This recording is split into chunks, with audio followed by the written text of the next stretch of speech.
Good morning, gentlefolk. I'd like to give you all a very warm welcome this morning. My name is Howard Greenman. I chair the Strategic Planning Committee and will be presiding over this meeting today, held on the 11th of December 2024.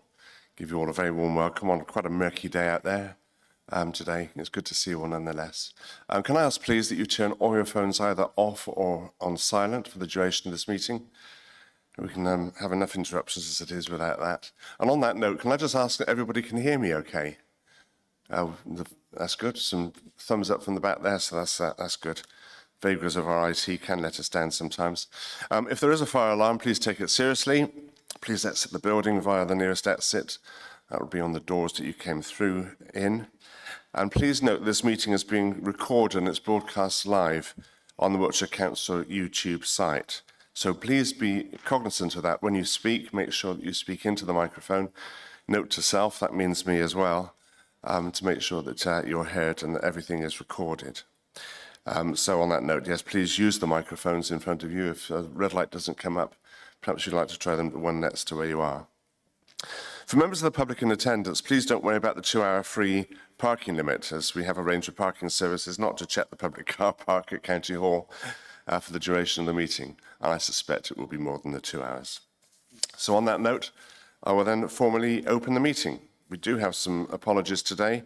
Councillor Pip Ridout isn't able to attend. Councillor James Shepherd,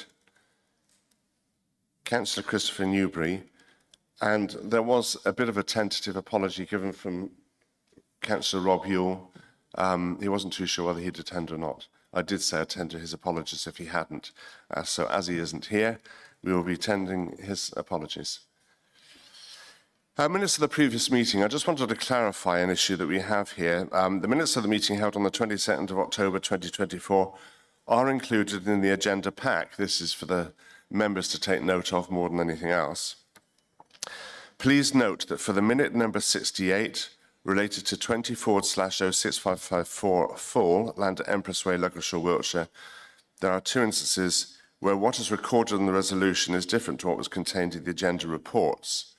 I apologise for that. These are, within the heads of terms of the Section 106 agreement, the figure stated for waste and recycling facilities was 17,290 within the agenda report. This figure has been updated since then to 19,190. That's due to an increase in fees. That was not something we foresaw at the time. So if you please see page 10 of the agenda pack, it has been noted within the minutes that the figure is different. I think we can understand possibly why that is the case. Also, the plans list at the end of the conditions, which are to be found in pages 19 to 22, is different to that published with the agenda due to an administrative error. Again, this has been noted within the minutes and the applicant is aware. On that note, do any members have any comments to make or any corrections to make to the minutes themselves? No. Okay, I will ask that we approve and sign the minutes as a true and correct record. Subject to the amendments made as detailed, I'm going to forward that. Can I have a seconder, please? Thank you. And is everybody in agreement with that? Nobody's against it. Okay, thank you. Declarations of interest. We've got some interesting cases in front of us today. Do we have any declarations of interest, please, for any of those items that we have on the agenda? No, we don't. Chairman's announced. Oh, yes, sorry, Ernie. Yes, Councillor Clark. Sorry, Chairman, I'm not trying to be awkward. I'm hopefully saving myself work as a member of the standard subcommittee for assessment. To do with the leisure centre, I'll just seek advice from, I know it's not up to you to advise people how they should declare or not, but perhaps a legal officer can make it clear. I had a leaflet through my door recently, and the imprint says it is promoted by Wiltshire Conservative Council Group on behalf of Wiltshire Conservative councillors, which I presume is all the Conservative councillors in this chamber. And it starts off by saying, Wiltshire Conservatives are investing £25 million into the new leisure centre in Trowbridge, and it goes through some details.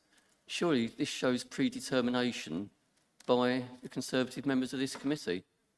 This leaflet is saying it is going ahead, and we haven't given it permission yet.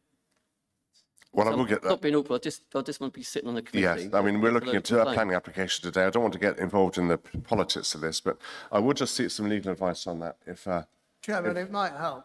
I haven't seen that. No, I don't imagine the rest of us have. Sarah, did you want to come in? It may have been sent out a week early, to be honest. Well, I haven't seen that, and I doubt, well, I don't know where you've got it from, but I haven't seen it. I might be a member of the Wiltshire Council Conservative Group. I would therefore say that I approach this with an open mind, whatever your leaflet says. Yeah, that's right. Sarah, I guess that's what you're going to come back with. Yes, Chair, thank you. I understand that the financial issues relating to the build have been voted on by the council, but it's the decision of the committee and the local planning authority are separate, and everybody on the committee can come to their own view on that matter, regardless of how the finances have been considered. This is a separate issue as to whether this planning application should come forward. Chair, surely that means that every member of this committee, having voted on as a council, has an interest in this matter.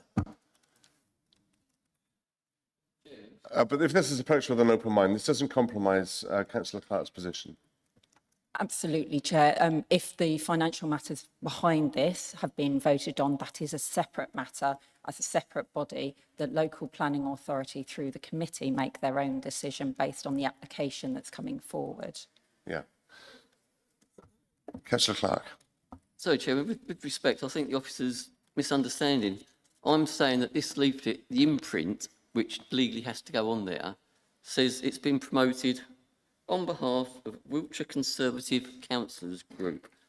Now, I'm not saying anything about the money that full council may have done, but can somebody assure me, or no, you can't assure me, but can somebody say, hopefully quite strongly, that as a member of the assessment subcommittee, I'm not to be sitting in front of about 6 or 7 complaints against Conservative councillors because they've not approached this with an open mind, because this, no, I'm sorry, the Conservatives probably should have not put this out until next week, but this is saying that the thing's been approved. I'm just trying to cover the Conservative members. It doesn't bother me at all, but I'm just trying to ensure that the Conservative members don't get any complaints made against them. Chairman, the standards regime requires us to make our own individual decisions on Yes, any matter of Chairman, prejudice. sorry, I am very happy hang to on, say... John. Hang on, Councillor Seed.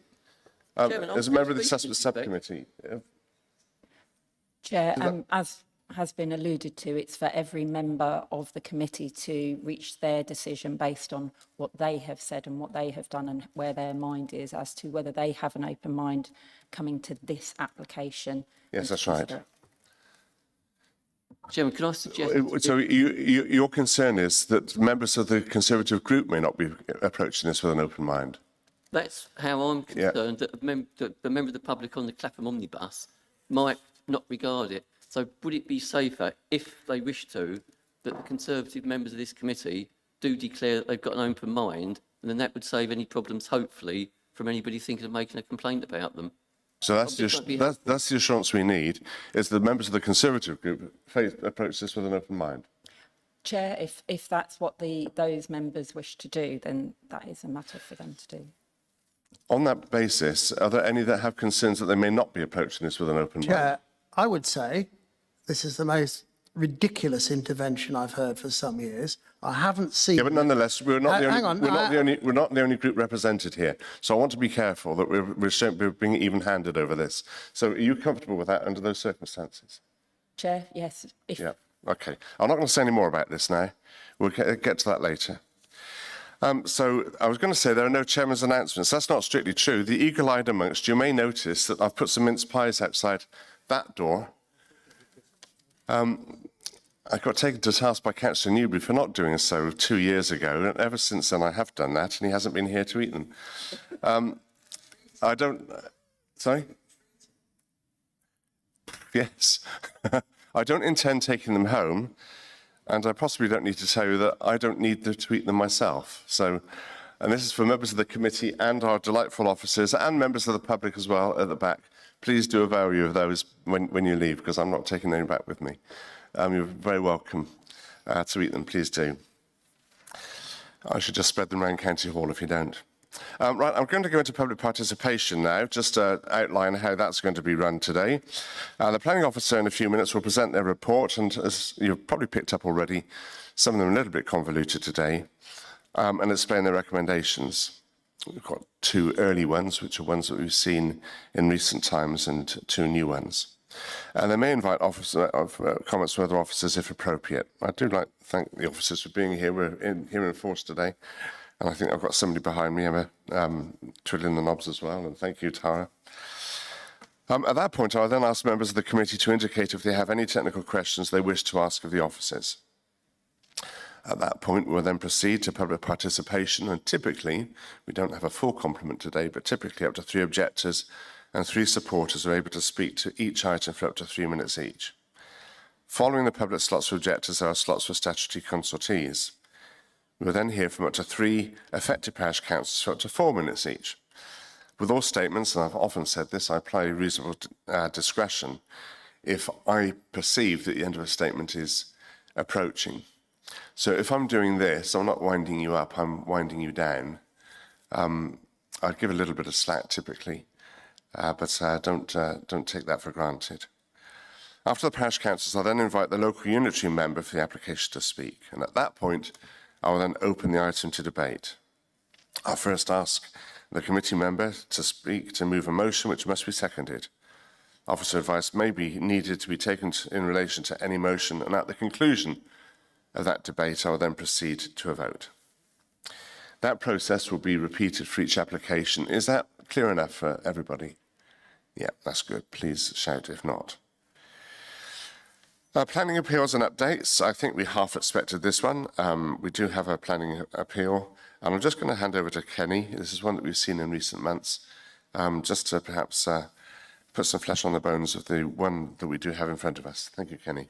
Thank you, Chair. Good morning, ladies and gentlemen. So on page 39, there is one appeal listed, and that is land at Old Sarum Airfield, which members may well remember was reported to this committee in August of this year and was refused. That has now got a timetable for a planning inquiry to open on 18th of February next year. And one of the reasons why you've got me today rather than Richard Hughes, who's the case officer for that appeal, is because he's involved in the case management conference with the inspectorate this morning. In fact, it could well be at this time. So that appeal, which members may well remember, was refused for various grounds. The appellant has taken it off to the planning inspectorate, and will hear, or certainly on the 18th of February, the inspector will open proceedings, and it's scheduled for 8 days. So if members want to dip into that inquiry, you've got 8 days to select, to go along and actually hear the key issues.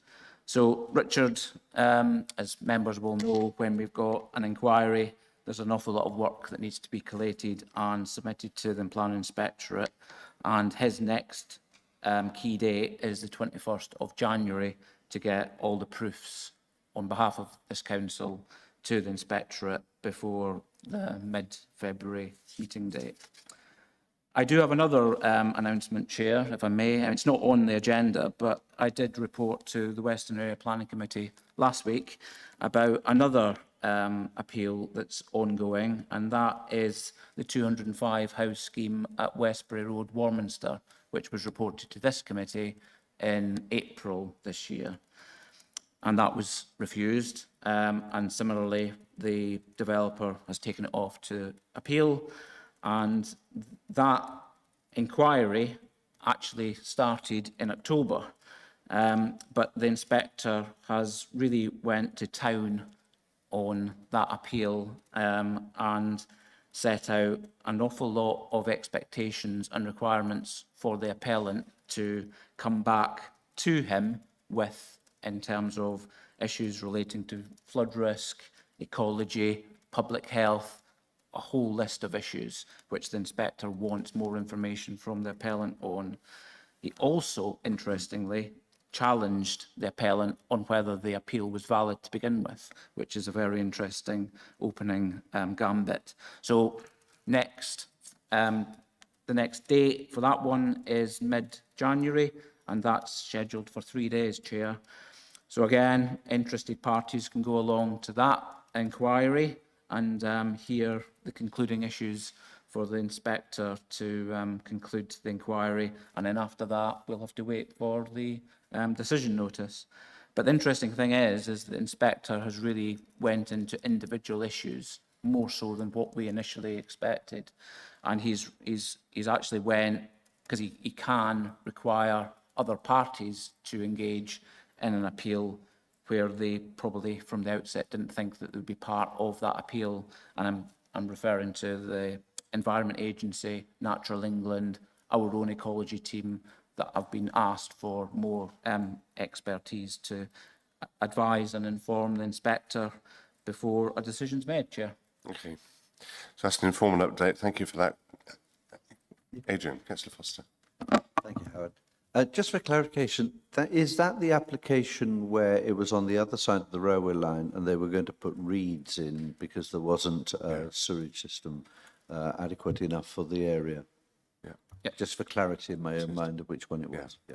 Chair, do you want me to come back on that? Yes, yeah, if you would. It is on the side of the road that's not within the settlement, and it's opposite, for those that know Warminster, opposite the urban extension demarcation. So it's on the grass fields that aren't allocated for development. You raised that before, of course. We did have concerns about that at the time. There were, Adrian, yes, you're absolutely right. Yes. Thank you for that.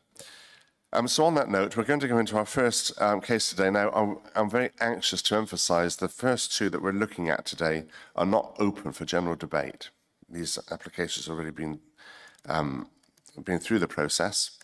They are adjustments, as we see them, to ones that we have already had before this committee. So the first one, Land at Salisbury Retail Park, London Road, was an update on the adjusted BNG areas. So the adjusted BNG area is an association with, now this is proposed commercial development comprising a use class E food store, including the sale of non-food goods, and drive-through coffee shop unit, petrol filling station, provision of open space, landscaping, including a new pedestrian and cycle link between London Road and Green Lane, and includes access, parking and associated infrastructure and development. So on that note, Kenny, I'd like you to just come forward on this one as well, if I may. Certainly, thank you, Chair. So a couple of updates on this particular item is just to draw members' attention to the supplemental that has been published after the main agenda was released. And that confirms the slightly adjusted recommendation, just for members to know the report, the update, the adjustments to the biodiversity net gain provision, and the change to the section 106, which members debated and endorsed in August. The scheme of delegation, as members will be aware, does afford authority to the head of service or his deputy to make some changes following a committee endorsement. But in this particular case, both the applicant and officers are of the view that this is a matter that members should hear about. Biodiversity net gain is a fairly recent mandatory requirement, so it's probably something that members will be interested in. So just to bring or to remind officers of the site, there have been a few slides added to the version that was initially created. So this is the location of the application site.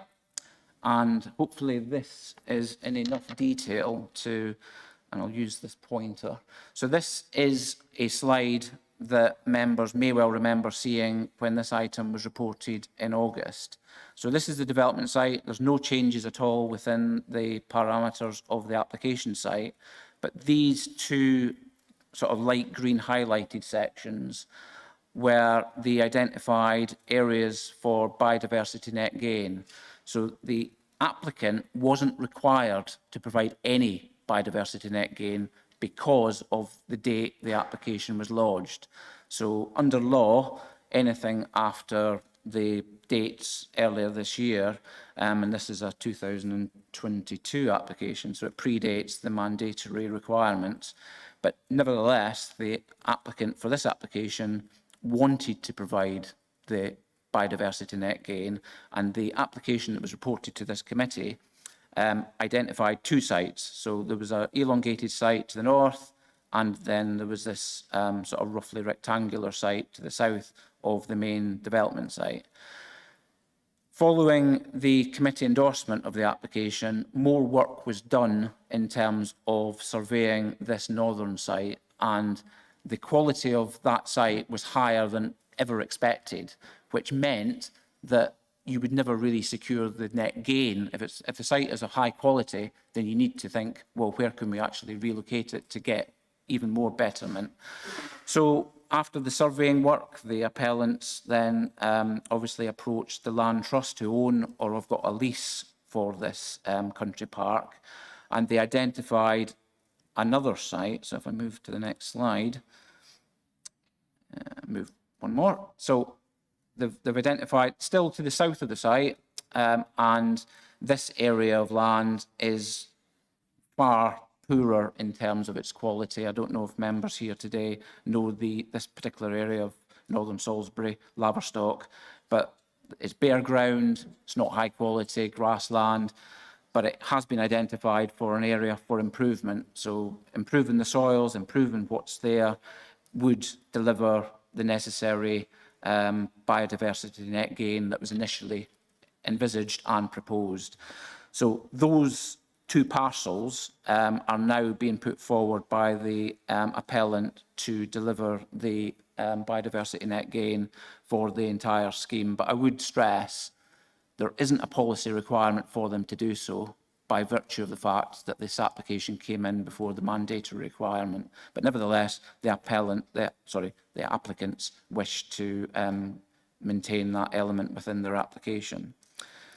The other update for members is that yesterday we received an email from the local ward member, Councillor Ian McLennan, and as you can probably imagine, he's not here today, so he has asked for his email to be read out with your permission, Chair. Yep. So it reads, apologies for this late input. I'm not able to attend today. However, I have just a couple of points to make to assist your decision making. I ask that the detail is inputted as a late correspondence, which I'm doing. So he understands the environmental impacts have brought about this change following the additional ground surveying work, and that further funding will be allocated to the Castle Hill Country Park in the parish, and he supports that. He also goes on to say he understands that further transport monies are to be added. So on that point, I'll stop reading his email, but just to bring back to the original endorsement by this committee. So the application that was brought to this committee was subject to an endorsement, not only to approve, but also to secure developer obligations and for the developer to enter into a Section 106 legal agreement to contribute towards highway improvement works and other aspects. And the Section 106 has reached an advanced stage. It's not complete, but it's certainly getting there. And the developer is fully signed up to those original obligations. There is no substantiated requirement for more requirements or new obligations. And that's an important point, because I'm going to continue reading Councillor McClellan's email. So after he's referred to, he understands that further transport monies have been noted. His email continues. There are 2 projects locally which are impacted by the supermarket. Number 1, the desired crossing point at the A30 junction with Church Road, where some school children, adults and cyclists who could be with her cross the busy A30. Shoppers would also access the supermarket in this way, either by foot, cycle or car, and more cars would make the crossing more difficult. Point 2, an ANPR provision for Milford Mill Road, which, as we know, struggles with HGVs on the medieval bridge. This is a recent request, where all measures have failed to curtail HGV use of a narrow country road and endangering, by crossing, a weight-restricted Grade 1 listed medieval bridge. The road is the link between Southampton Road, the A36, Tesco and the London Road A30 for Asda. There will be more cross-movement as a result of ASDA, and funding should be allocated, or may funding be allocated to this project, please. So his last point, he's requesting additional funding more than what was originally endorsed and substantiated. He's asking for this committee to consider. Now, coming back to what the chair set out, this is a note for members to appreciate that the stage the application has reached, that the Section 106 cannot reasonably be changed to add additional funding that isn't substantiated, hasn't got the approval of the Highways Authority, hasn't been costed, and the terms of the original permission still stand in terms of what the highways works will be required for this development. Now, that's not to say the two areas that the local ward member is requesting for funding cannot be delivered by this scheme, because we all know developments contribute towards SIL funding. The council has got a SIL fund. Local areas can obviously require or seek to obtain additional funding through different means. But in terms of this application, there is no substantiated requirement to ask the developer to contribute towards additional off-site works. The application was fully assessed before it was reported to this committee in August. The Highways Authority calculated what was required for the off-site works, and we've now reached a stage where the local board member has requested that you consider additional monies at a stage where the application isn't really open for reconsideration, and certainly not for Section 106 matters. My suggestion, Chair, is to note what the local ward member is requesting, but also to appreciate that there are other avenues for those 2 points to be funded in different means. Thank you, Chair. Thank you for that, Kenny. Appreciate that. You've read that out, so I don't need to in due course. I'm then going to open this up for questions from members, please. Are there any questions? Councillor Foster, how are you doing? Just a technical question. The biodiversity improvement, and my apologies for lack of knowledge on this case, because I wasn't present at the application in August for personal reasons. The land that's biodiversity improvement is not owned by ASDA, is that correct? It is part of a national park, and so they're investing in something that isn't theirs, and therefore it's just a plus. Yes, thank you, Chair. So the appellants, or sorry, the applicants are also committed to providing on-site biodiversity net gain, but they cannot provide the magic 10%, which is mandatory now for large-scale development. So they are providing some within their application parameters, but they also want to contribute towards some off-site betterment. And these two parcels that are shown on this slide are bare ground, poor quality grassland, which the ecologists and those that have surveyed the site have identified that could be identified for improvement, and both the Land Trust, who've got a 99-year lease on this country park, are fully supportive of this proposal. Thank you, Chair. Thank you for that, Kenny, and thank you, Councillor Foster. Any more questions, please? No, okay. Well, we don't actually have any more speakers, and the one submission that we did have was from Councillor McClellan, which has now been read out.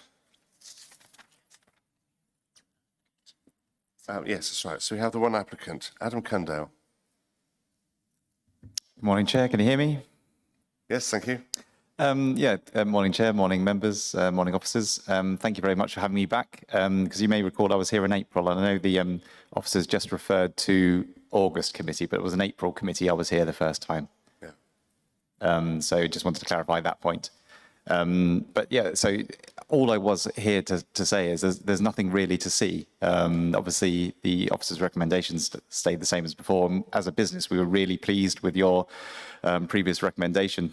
We worked really hard on our planning application, so we're pleased that you recommended it for approval. And it's just really worth noting, the only reason we found the issue with the previous parcel of land is because we're designing this up in detail because we really want to implement it. This is a commitment that ASDA would like to bring this forward.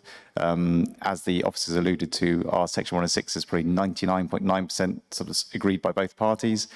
With a fair wind, I'd like to think that would be signed this side of Christmas, and hopefully we'll be in a position to discharge pre-commencement conditions in the new year.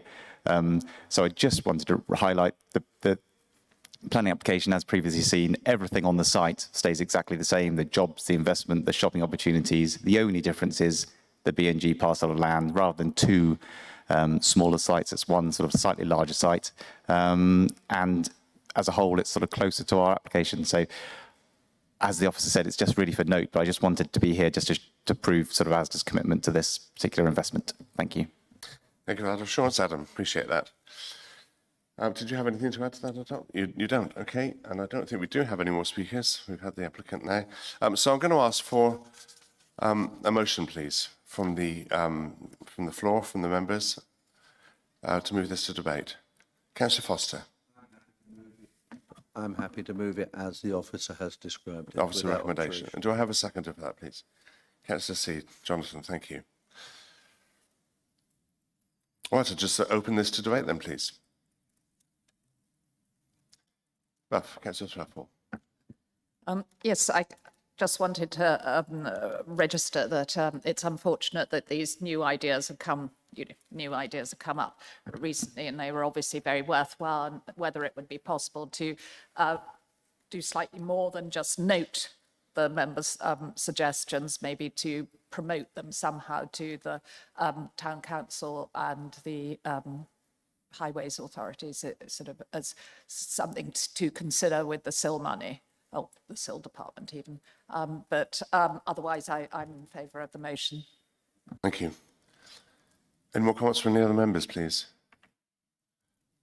No, I think it's pretty straightforward. I'm then going to go to the vote on this, please. All in favour, please, of the motion as set forward. Thank you. That is unanimous. Thank you. So none against. Many thanks indeed, and thank you, Adam, for coming along. Thank you for the mince pie. You may leave if you wish to. The electric doors won't work unless you take a mince pie with you. So we now move on to the second one today, which is also an alteration. This is an amendment of the phasing of this particular site. This one was debated at some length as well. This is a hybrid full and outline planning application. Outline planning application for the erection of up to 284 dwellings, the erection of a convenience store, which is Class C, erection of up to 872 square metres of new commercial floor space, and associated access, public realm and landscaping works. We have seen this, as I say before, so there's some alterations made necessarily so, one would argue, to the phasing of this project. So I'm going to hand over to you, Rory, if I may, over this one to present this. Thank you. Thank you, Chair. So members may recall on November 2023, the Strategic Planning Committee resolved to grant planning permission for this application, subject to the applicant first entering into a Section 106 legal agreement. And that original committee report was attached at Appendix 1 to my note to the committee this time. And then, as the Section 106 was rumbling on, the NPPF was revised back in December last year, and on the 17th of April, the committee may recall that they considered this application again in light of those changes.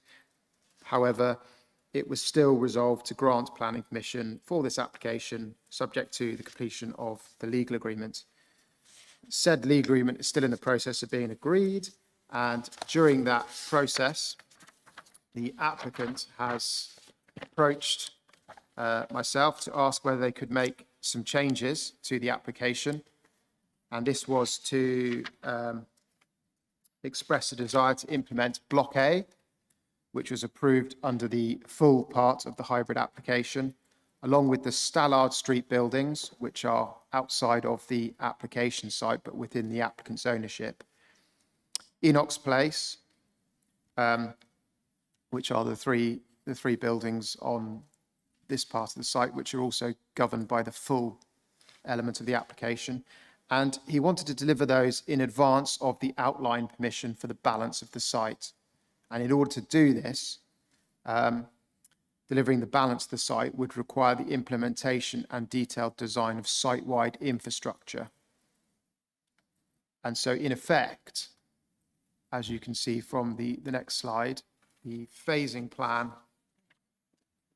that was consented shows phase 1 in this maroon colour here, which was the originally agreed phase 1 to the development, with the balance of the site coming forward in phases 2 to 6.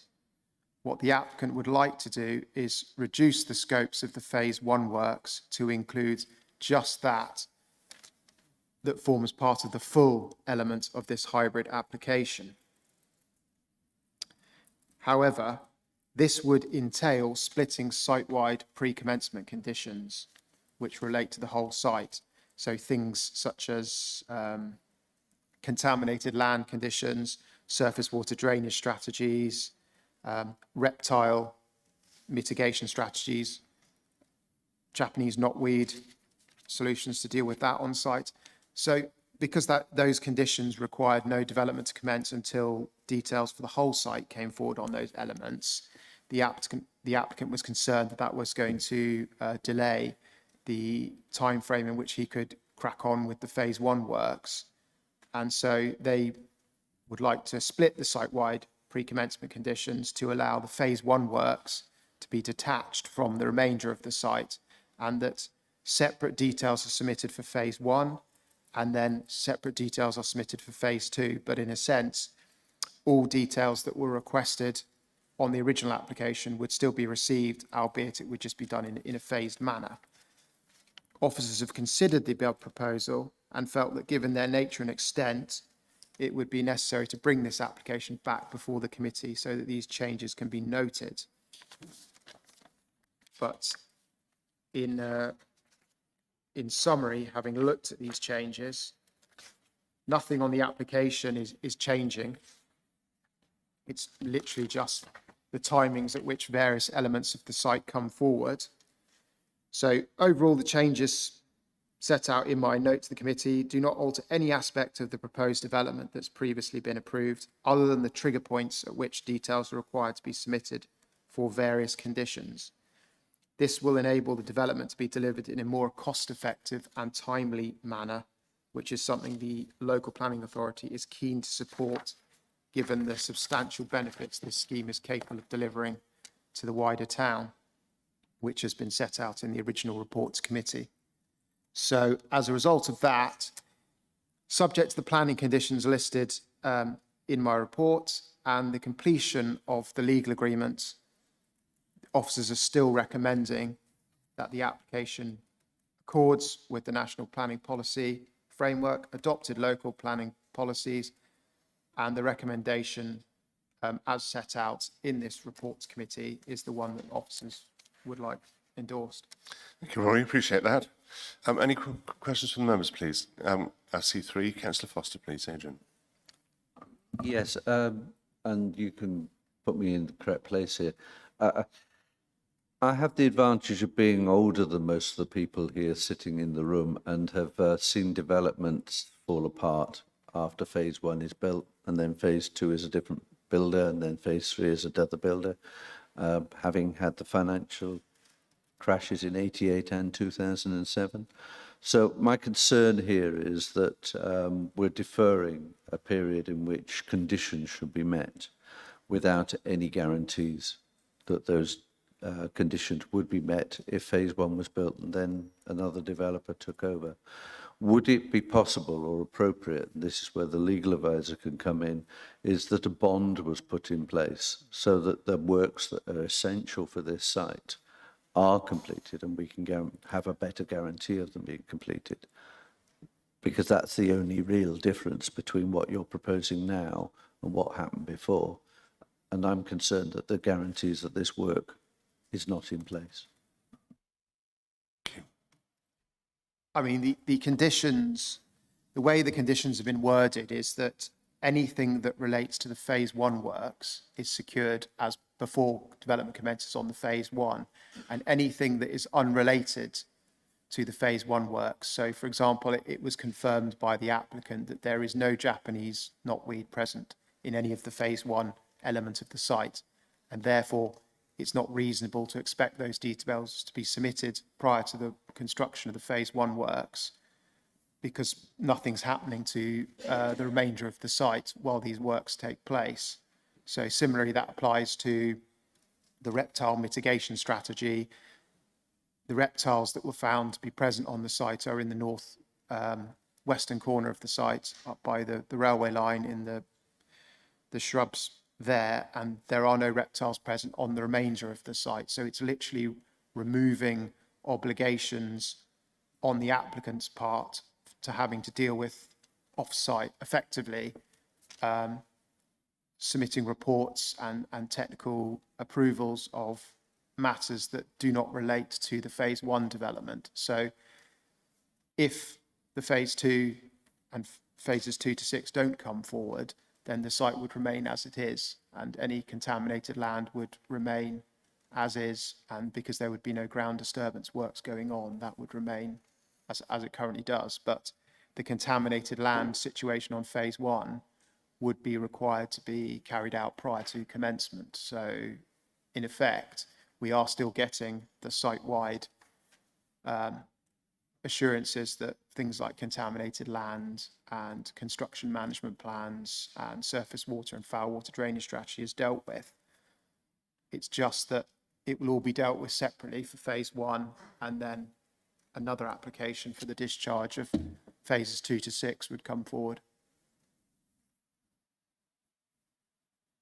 That doesn't answer my concern, and I'd like legal advice on whether a bond could be put in place. Councillor Parman, Stuart.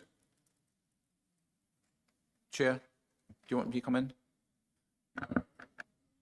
Now, if you like, any, I was going to ask you at the end, but Okay, thank you, Chair. So just to remind members, not only do conditions need to meet 6 legal tests, legal obligations enshrined in Section 106, they also need to meet 3 legal tests. And I can understand the concern behind your question, but imposing a bond on a developer for a development where we knew when it was first reported to committee that it was going to be a major undertaking and it was almost certainly going to be phased in some way, under what's being proposed now, you're more likely to get an earlier start because the developer knows what they are going to be faced with up front, and then through a phased approach, as Rory has explained, you're more likely to get development proceeding stage by stage rather than hitting a developer with one obligation up front and saying you need to submit all the reptile surveys, you need to do all the strategies for surface water. Imposing a bond to require a developer to do that at a later stage just wouldn't meet the legal test in terms of necessity or reasonableness, because what we're now reporting as officers is a clearer idea of the commitments behind this scheme for the developer and their staged approach. For a scheme of this nature, and it's got its issues, it does make sense to do it in the way they're now proposing, which is a material change to what was reported to members when it was last at committee. But there is no necessity for that obligation, I can see, Councillor and Chair.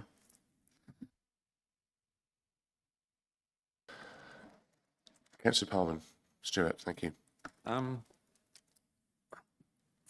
From my understanding of the way the developer is doing this, he needs a housing developer to partner with him or work with him to provide the housing element. And it's kind of likely that he would be selling off, say, phase 2 to fund phase 1.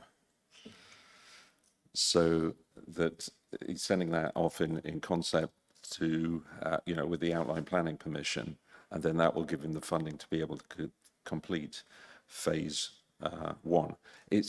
Do we know, and it's not really planning, but do we know how close he is to achieving that?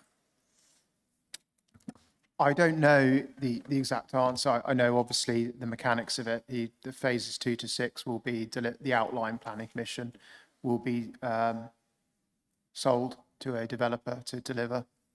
And that would fund the phase 1 works, but I'm not sure where in the process they are with that. I mean, obviously there are complications around the fact that planning permission doesn't exist yet. So I assume once the section 106 is completed and if all goes to plan for them today, then they could start having those negotiations. But I am aware that they have various people lined up. It's just about, sorting out the following due process and getting the planning application sorted first.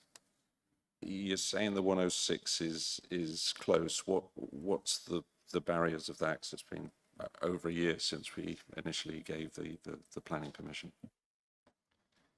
I think that there's been a few issues around the transfer of the land for the council to deliver the access to the station, which has caused some delay. But I've been told that we're nearing completion of the 106, that they are almost at engrossment stage. So I'm hopeful that document will be progressed. But as to the sort of the substantive delays that have occurred in it, I'm not aware particularly of why that has taken place, whether it's on the applicant's side or whether it's on the Wiltshire Council side. Yeah, because as soon as they have that makes the phases more saleable. Yes, I understand your point, Stuart, but it's not a planning issue, as you rightly say. And for me, the question is very much, if we received this application at the outset, given that it was debated quite heavily, would we accept it then? The fact there's been some reconfiguring of it now probably isn't the hugest issue. Carol, Councillor King. Just two questions. One is condition 46 mentioned on page 113 about the mobility hub. Do you know if discussions have taken place with Network Rail? Is this a replacement information board? My concern is just that there are information boards inside the station on both sides, and this might just be too much. I don't want people to be confused by too many information boards. I'm not quite sure whether, it was the local highways authority that requested this condition, so I'm sure they would have had discussions. It's around simply creating a sort of one-stop shop for different transport modes within the development site and having the information at hand to say, at this point, you're able to, here's infrastructure for cycling, here's routes and maps for walking, here are the bus times, here are the train times. And I think it's just a mobility hub is about making people aware of the different transport modes they have other than the private car, to try and create more sort of active travel and sustainable travel modes. So I'm not quite sure where Wiltshire Council highways sit in terms of consulting on a mobility hub, but I don't think it's intended to cause confusion. It's there to provide information and give people alternative options to jumping in the car. And Okay, thank you. And my second question, page 114, it's about the setting up of a management company to manage the public open spaces and landscaping. As this is, we're just looking at phase 1 this time. Do they actually employ or decide who's going to get the contract for just phase 1 or the whole site? Do they make the decision on behalf of the whole site, or do they have to wait until other developers come on board? My concern is just that if it's an agreement by everybody concerned who has an interest in building on that site, that phase one will be look quite neglected by the time they get to building the other parts. Sorry, could you confirm what condition that was? It's under planning obligations, page 114. Setting up of a management company to manage all public open space and strategic landscaping in accordance with the LEMP details.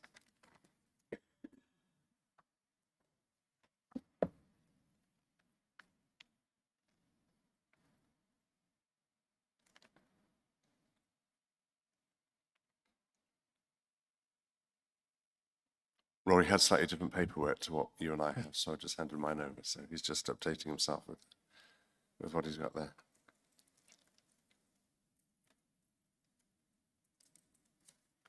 I mean, the management company will be as per the terms agreed in the section 106. So the setting up of the management company will be set out in the obligations in the 106. So if it requires the phase one development to set up a management company for the phase one element of the works, and then a wider management company to deal with phases 2 to 6, then that's how it would be dealt with.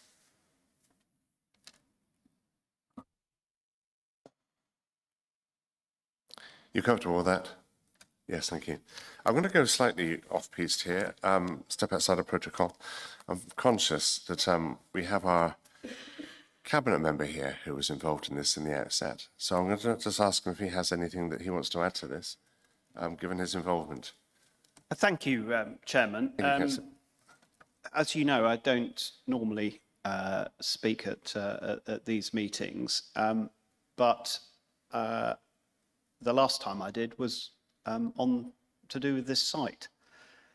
And members who were part of that committee may remember that I expressed very strongly how this was a strategic site, that the administration was extremely supportive of regeneration. We believe, and Councillor Parman, I think, was very much in agreement with this, that this renovation, regeneration of this area is key to improving this whole side of Trowbridge and the entrance into the town centre and how the town presents itself. So therefore it's of the utmost importance that regeneration happens. I think in terms of phasing, these complex phasing plans, I mean, they are a reflection of how difficult it is to regenerate brownfield sites like this. And of course, they are all done with the best of intentions and with the information that is to hand at the time. But I think we have to accept that there's always inevitably going to be a need to look at this a bit more flexibly in the light of what subsequently transpires, which is that, you know, developers' financial concerns or whatever mean they have to do things in a slightly different order. So I think this is, you know, this is at the lesser end of changes. I think it is completely in line with making sure that the site, I mean, to go back to a previous comment, there are no guarantees. There is very few things are guaranteed when it comes to relying on people to spend money and make profits from delivering things. And that goes for a lot of virtually all our developments. I think we are as confident as we can be that this doesn't change substantially the intentions, and if it allows the site to happen and be regenerated, then that's something that we are very supportive of. So I would crave the committee's indulgence and ask them that to seriously consider this application in that light. Thank you, Councillor Bottrell. Thank you, Nick, for that. We have no other speakers apart from Councillor Palmer. I wonder if you wanted to come back on this, Ms. Stewart. No, I think I'll move the recommendation. I think that was a good summary. Right, okay. Did you have anything more you wanted to add before we go to the... No, just to highlight, one of the conditions, number 25, requires that no development shall commence beyond certain phases of the build until the Enox Mills buildings are developed. So this scheme will secure the redevelopment of the listed buildings, but with conditions like that in place, whoever the applicant sells the phases 2 to 6, the outline consent to develop, there will obviously be agreements between them to ensure that the delivery of the outline scheme comes alongside of this, so that it doesn't delay the ability for them to carry out the works on the phase 1 that they need to do. So there are some assurances built into the remainder of the conditions that will ensure that the outline consent comes forward as best as possible. Yeah, sure, I see that. Thank you for that. Councillor Palmer, did you want to put forward a motion then? So just the recommendation that the head of development management continues to be authorised to grant planning permission and listed building consent subject to first completion of the planning obligation stroke section 106 agreement currently in preparation covering the matters set out below and subject to planning conditions listed below. So just as. Appreciate that, thank you. And Councillor King, you're seconding that. Okay, I open this to debate. If any members have anything further they want to say to this? No, in which case I am going to go straight to the vote on this then. All in favour, please. And that is unanimous. Many thanks indeed. Appreciate that. Thank you. And thank you, Rory. Thank you. So we're going to go to our first new application today then. Land at former East Wing site by the Sea Road, Trowbridge.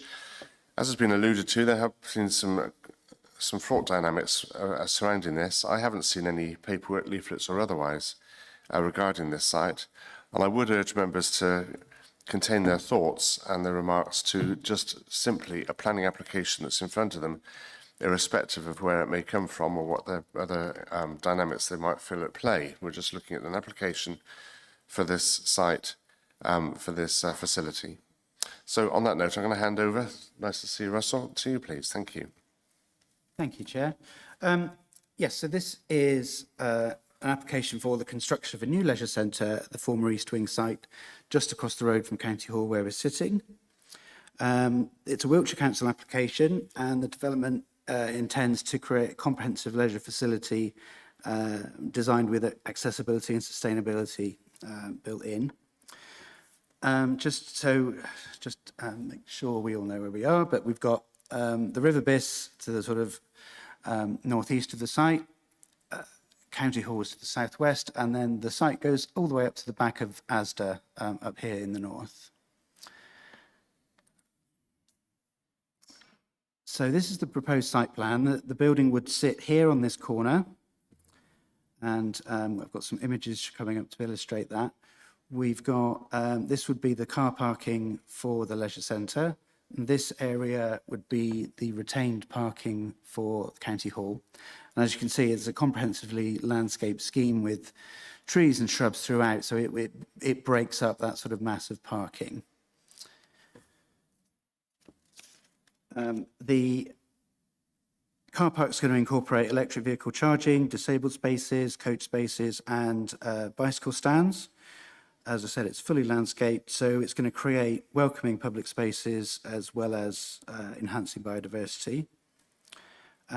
We've got active travel principles built into this scheme to get as many people to the site by means other than private car. And there is also proposed a new junction down here, but I will come back to that a little bit later on.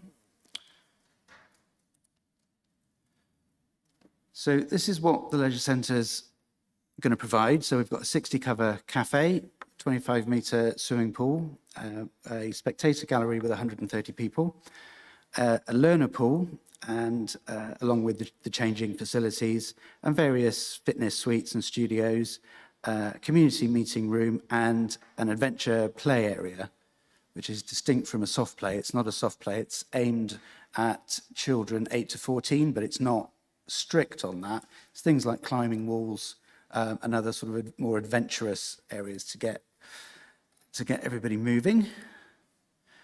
So looking at the elevation, so this is the entrance elevation, the primary elevation.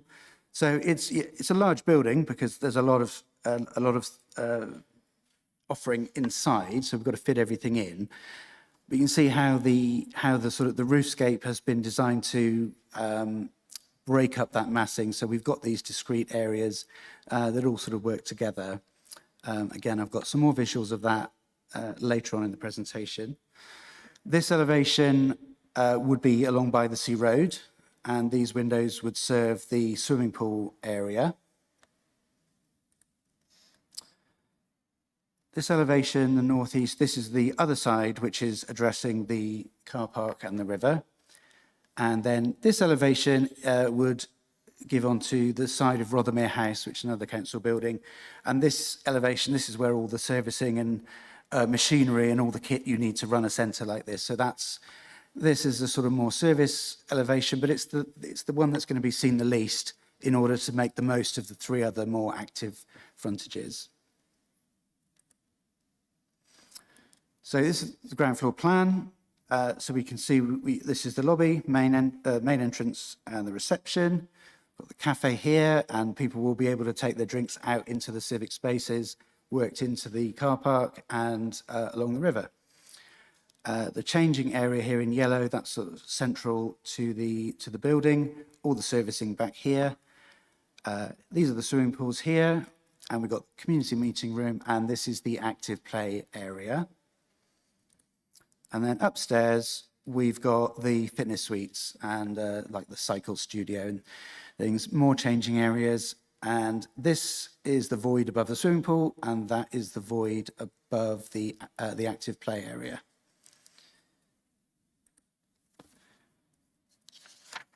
So showing you the roof plan here to show you just how much of it is covered in solar panels. So the building is designed with sustainability and energy conservation in mind. So it's not just solar. They're doing air source heat pumps and other sort of insulated techniques to make sure that we've got sustainable and energy efficient building as possible. It's trying to hit that BREEAM excellent target, and it looks like it will hit that excellent target.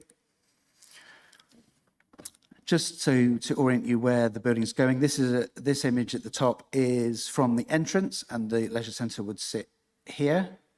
And then the bottom image, I've just pulled back a bit just to show you, there's County Hall, and the leisure centre would sit in this space here. So while we're here, I can tell you about the new junction. So going back to the active travel principles, this new four-way signalised junction with the pedestrian crossings at every junction really allows and helps pedestrians, cyclists across to the site, because of course here we've got County Hall and the library, and we want people to be able to move freely from that side through the leisure centre site and then on into the town centre. This sort of inset map here, I'm just showing you, that's the junction we're talking about, and this is the Longfield Gyratory, and there are some upgrading works in a programme to upgrade the Longfield Gyratory. The intention would be to deliver this junction at the same time to make sure the two junctions work together in terms of getting everything moving. So jumping into the site, this is the internal area of the site. There's the back of Asda. Most of the site is car parking at the moment. There have been buildings on the site which have been demolished in the last sort of 5-6 years. Some of the site, this is where the old Chapman's building used to be, so it's a derelict part of the site. Nature has kind of taken it back, but the intention is obviously to fully landscape this within the new parking areas. Bring you back to the building. So this is a view of the site with your back to County Hall, sort of stood on the new junction. this is the main elevation, the front elevation. As you can see,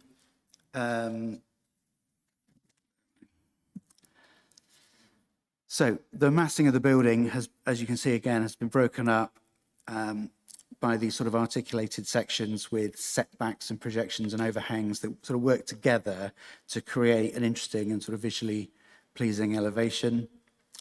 References that the design have been taken from local heritage, sort of industrial architecture, especially on a riverside site where lots of industrial buildings and mills do still exist.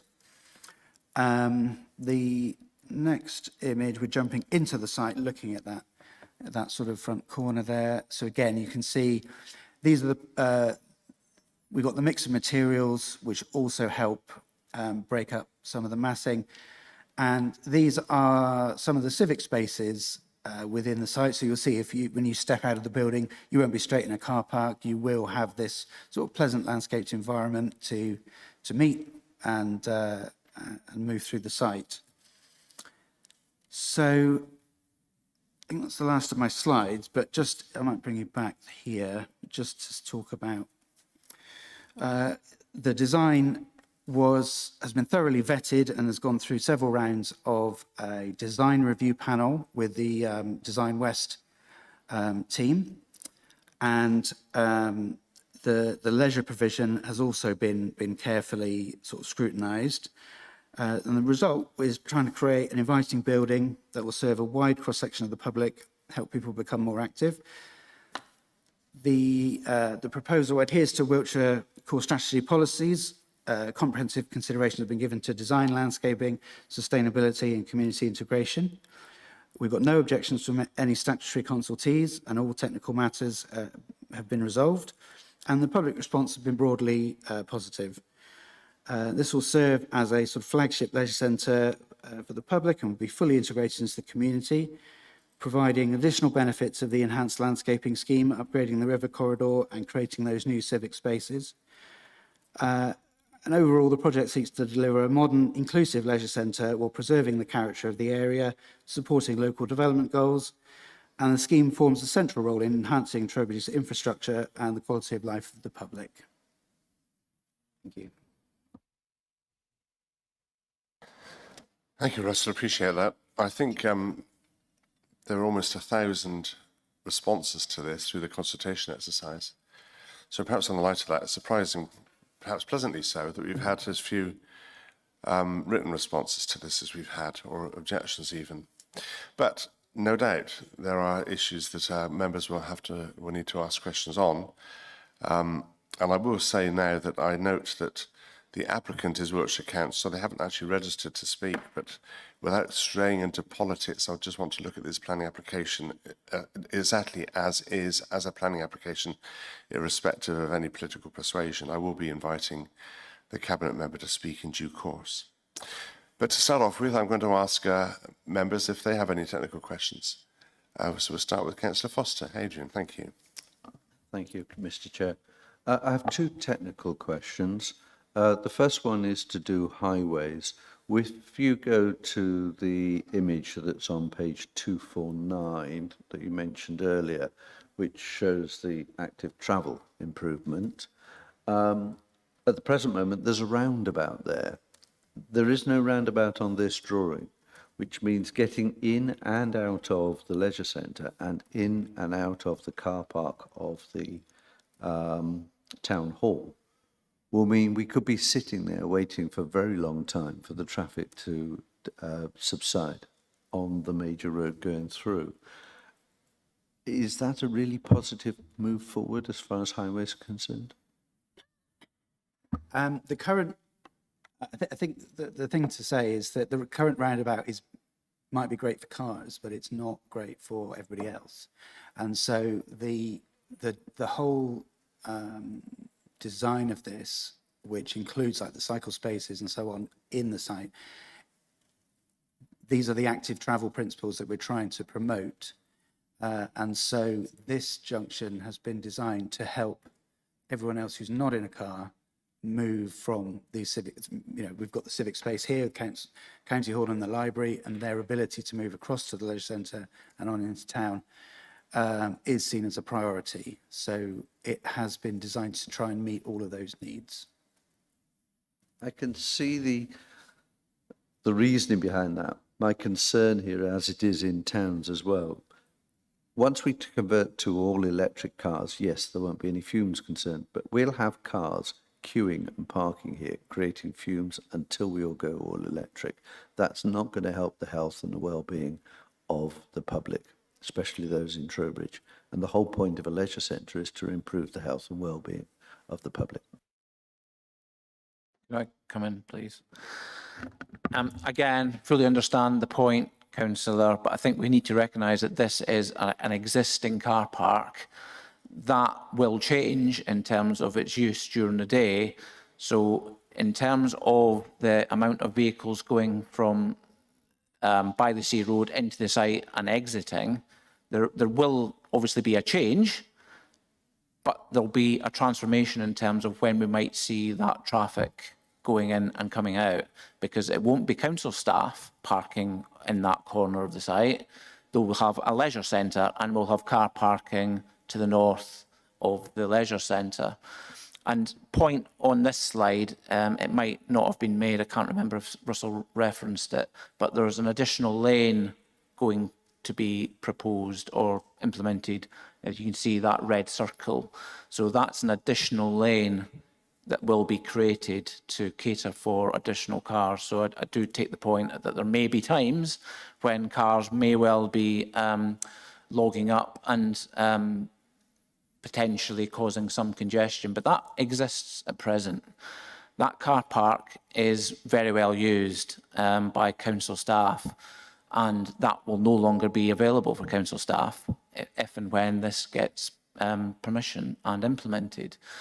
But I would stress that there will be a change in terms of the dynamic of this junction, in terms of opening up this site for nighttime offerings, where the council generally won't have many members of staff requiring to park in this area.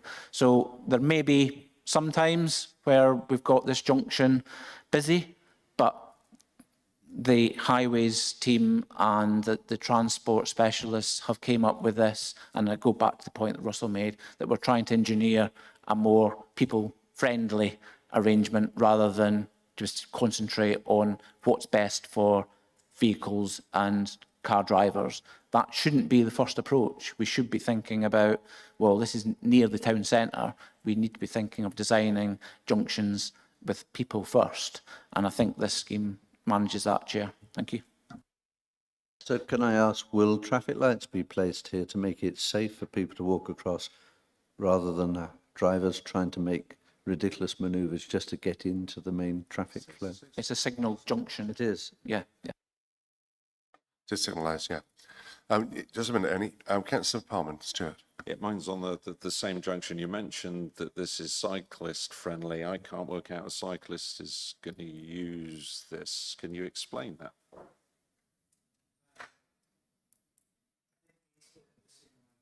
I think it's the signalised crossings which would also aid cyclist crossing. So as a cyclist, I would ride in the centre of the road here because there's no cycle path on either side. So I would just be treated like, to me, I don't understand the cycle part of it. It doesn't seem to be any different from, it's either road or pedestrians. There's the cycle paths in Trowbridge all finish before you get to the centre, and I'm not sure how that's cycle friendly. Just a comment.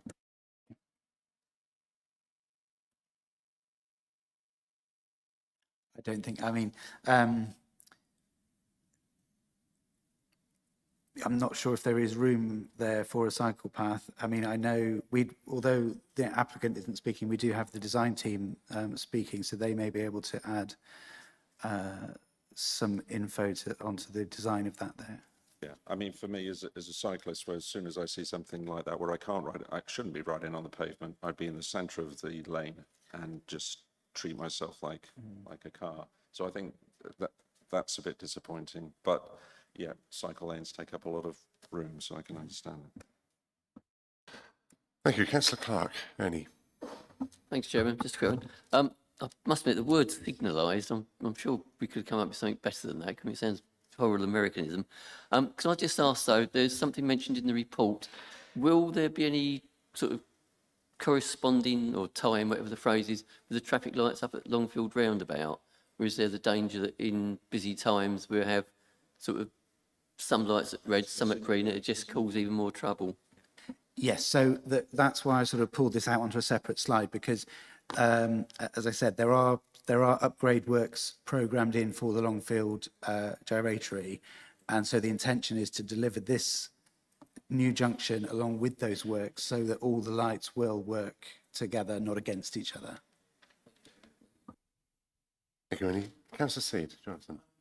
Yes, Chair. I got two concerns on this application, both of which are technical. The first one is car parking and disabled car parking, based on the experience at Melksham. When the Melksham site was built, I asked the then officer who was, I can't remember what sort of director he was called, but they were quite senior director, whether they would review the number of disabled car park spaces provided based on use. They said they would. What we have in Melksham is a large number of disabled spaces which are never used. Never more than a third, if that, are ever occupied at Melksham, and that's based on use for a very long time. What that means is those who are driving who aren't disabled are discriminated against because they can't use those sites, those spaces, and it is a complete waste of money putting in.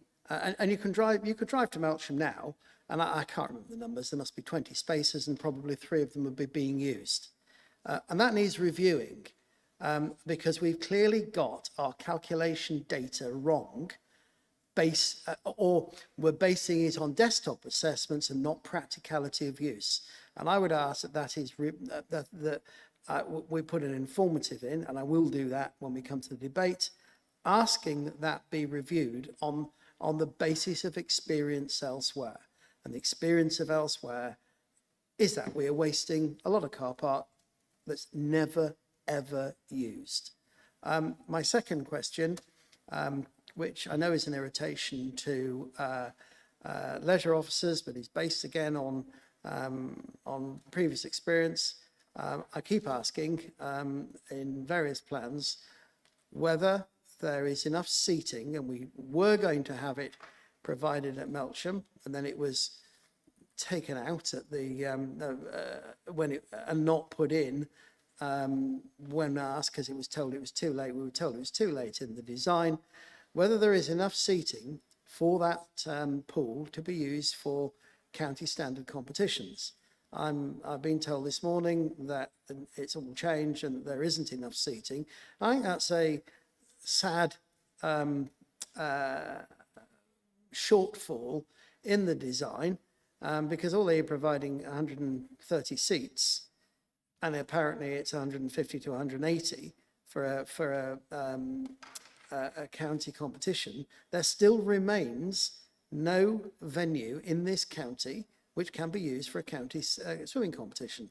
And I think that's just sad, when it wouldn't take a lot of application to start thinking of fold-down seats that could be brought in for those events. And it would give the county a much more prestigious venue. And I just think it's ever so slightly a shortfall, when it wouldn't take a huge amount of shift.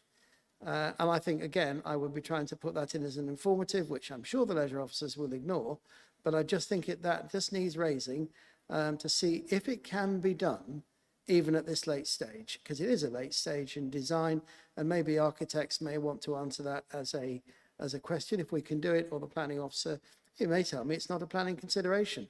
But if we're here to question what the council is producing, then I think that's something that I probably would like an answer to. Thank you, Russell. I saw some conversation going on at the back there, so I might bring you in on this as well in due time. Thank you, Russell. I think that's a very good point. You know, if we're at 130 and we need to find those extra seats, I'd be interested in what the design team say is possible. But I don't.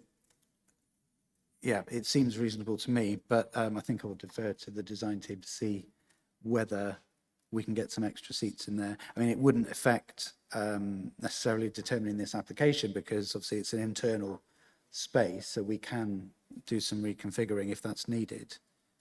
Yeah. Okay, and the first point that Jonathan made was the disability, the number of car parking spaces. I recognise he's suggesting an informative on that, but I think that point is very valid.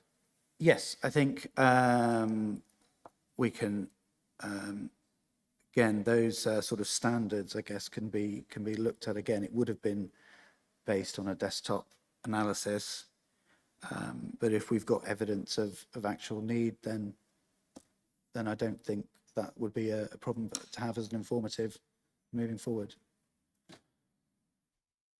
Okay, thank you for that. Beth, Councillor Thrafford. Yes, my question was about the parking.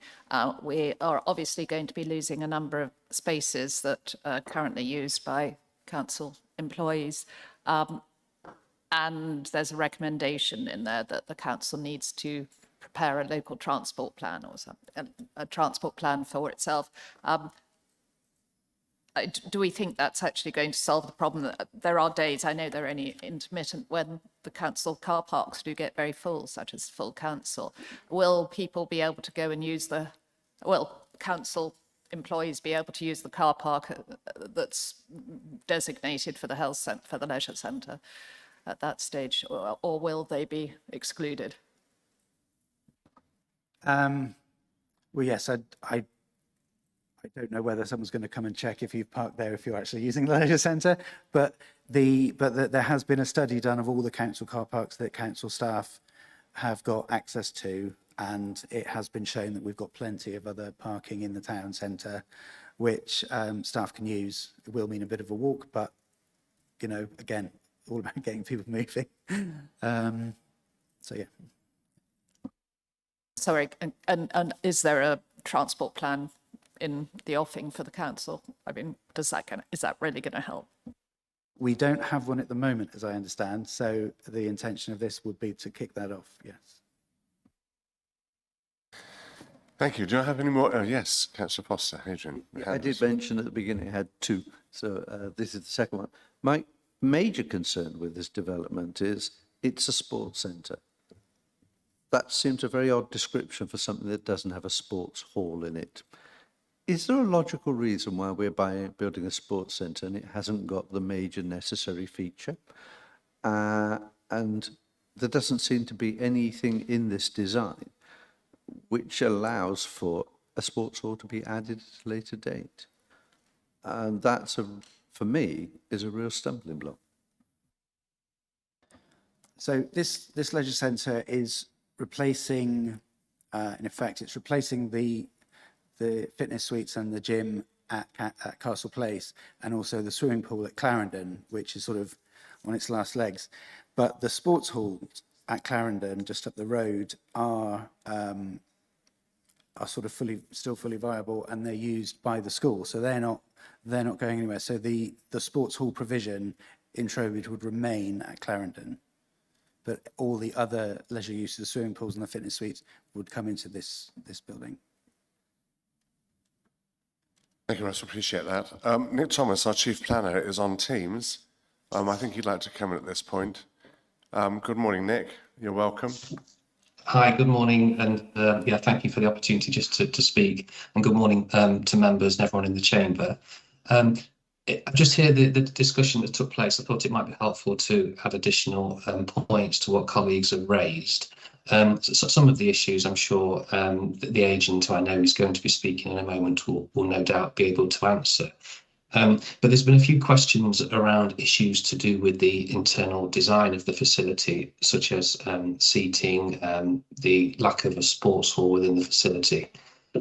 So there's two parts to this process. One is, of course, the council is the applicant, and as applicant, there is a different process in terms of securing funding and agreeing the design for this facility. So that is a decision that will be taken by Cabinet in the new year, where those sorts of matters will be considered. We're of course only considering the planning merits today.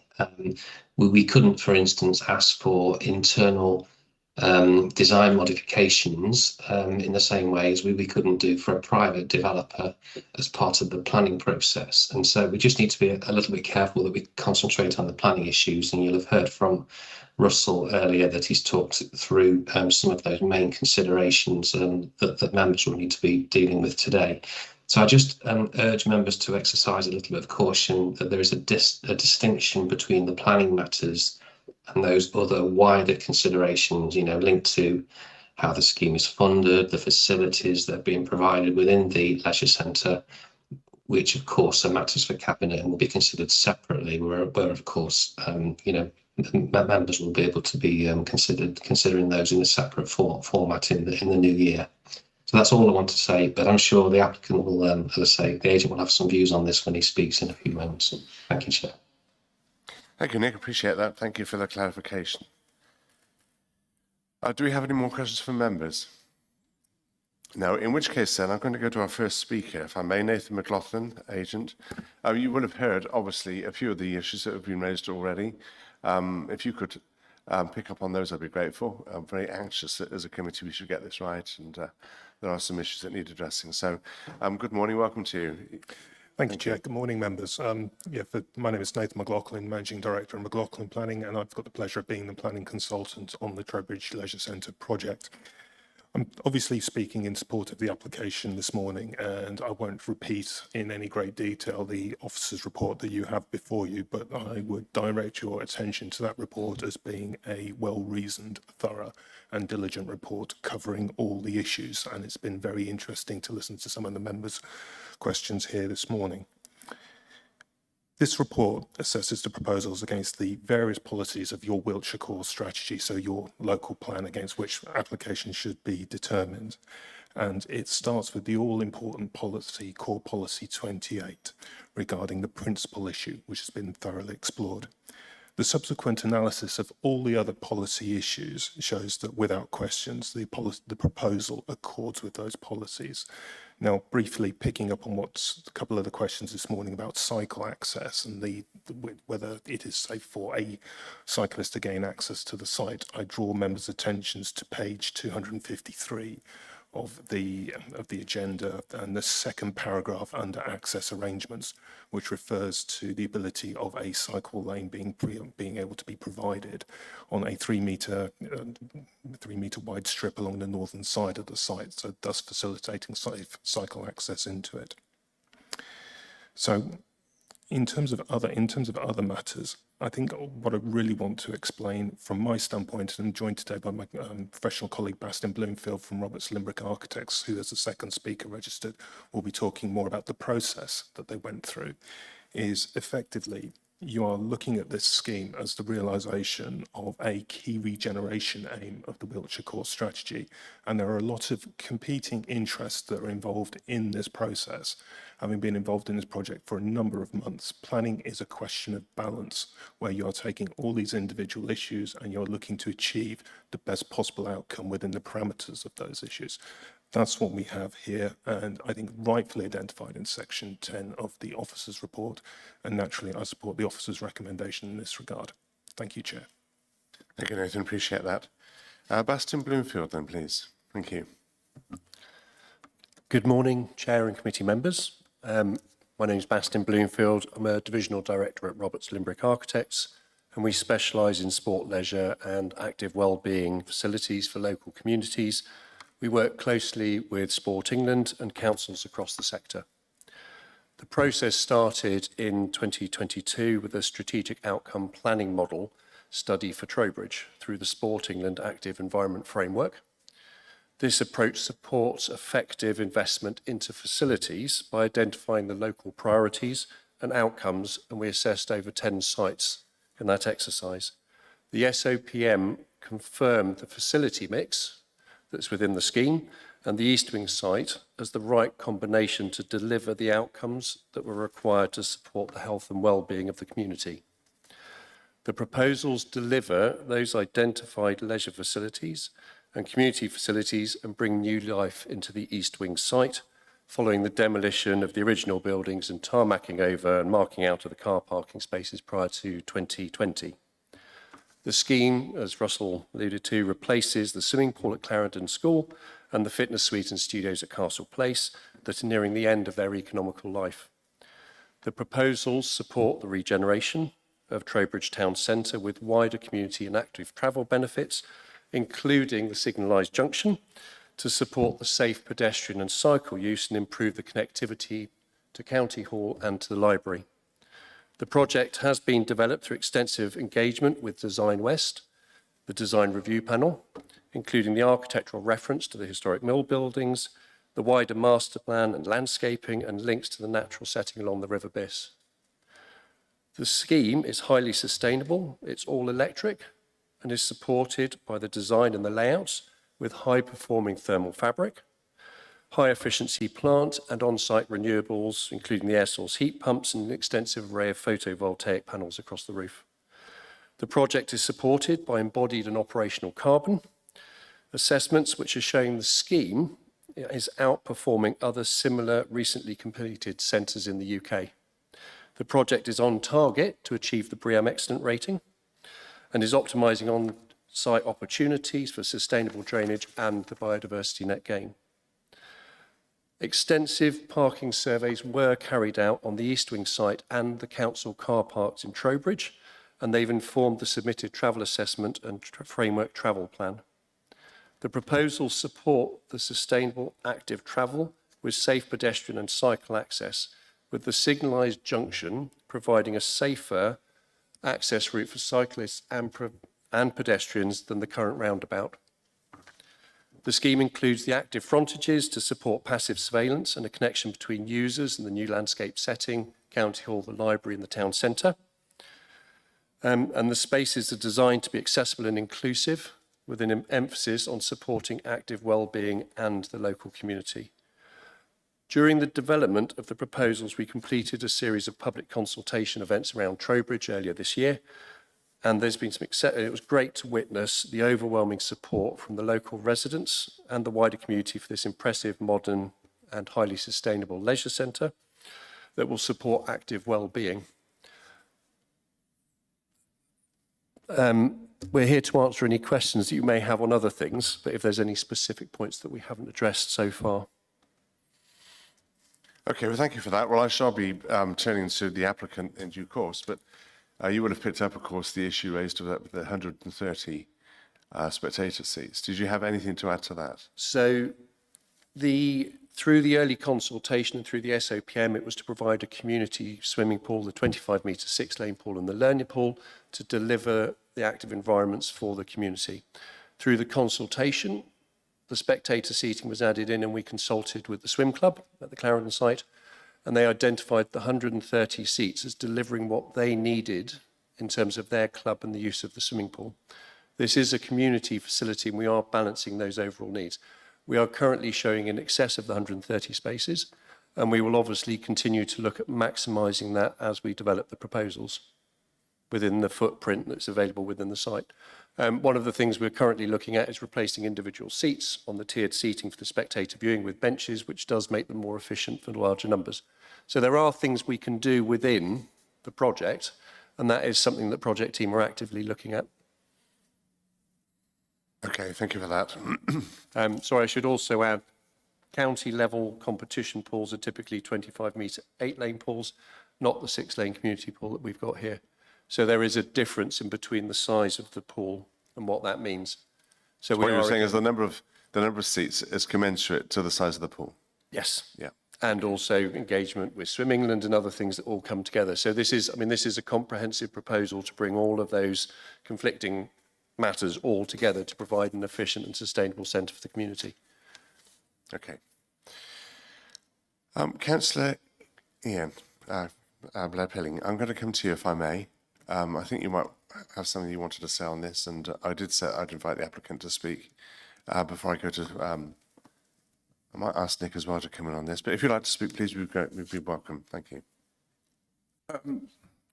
Thanks for the opportunity. I had previously intended to leave it to the agents and architects, etc. But I would, just listening to the questions being raised, ask the committee to separate in their mind those issues that are to do with the contents, the facilities that we've provided that were decided as a result of a very, as you've heard, very extensive consultation with all the sports bodies, the local clubs, etc., etc. Of course, there are some disappointed people. I could find in other sports here who would want to be here. Why haven't you got that? Why haven't you got this in this? Well, we had to strike a balance as to what would fit on the site, what was affordable, and therefore what we can produce. And as you've heard, those facilities at Clarendon, we're intending to remain there. So there shouldn't be a loss of those. And ask you to focus on the planning issues. I've listened today to the concerns for the cyclists and the parking and the roadway, etc. Well, to my knowledge, the highways people have been all over this in terms of striking that right balance, making the modifications. And in fact, the actual footprint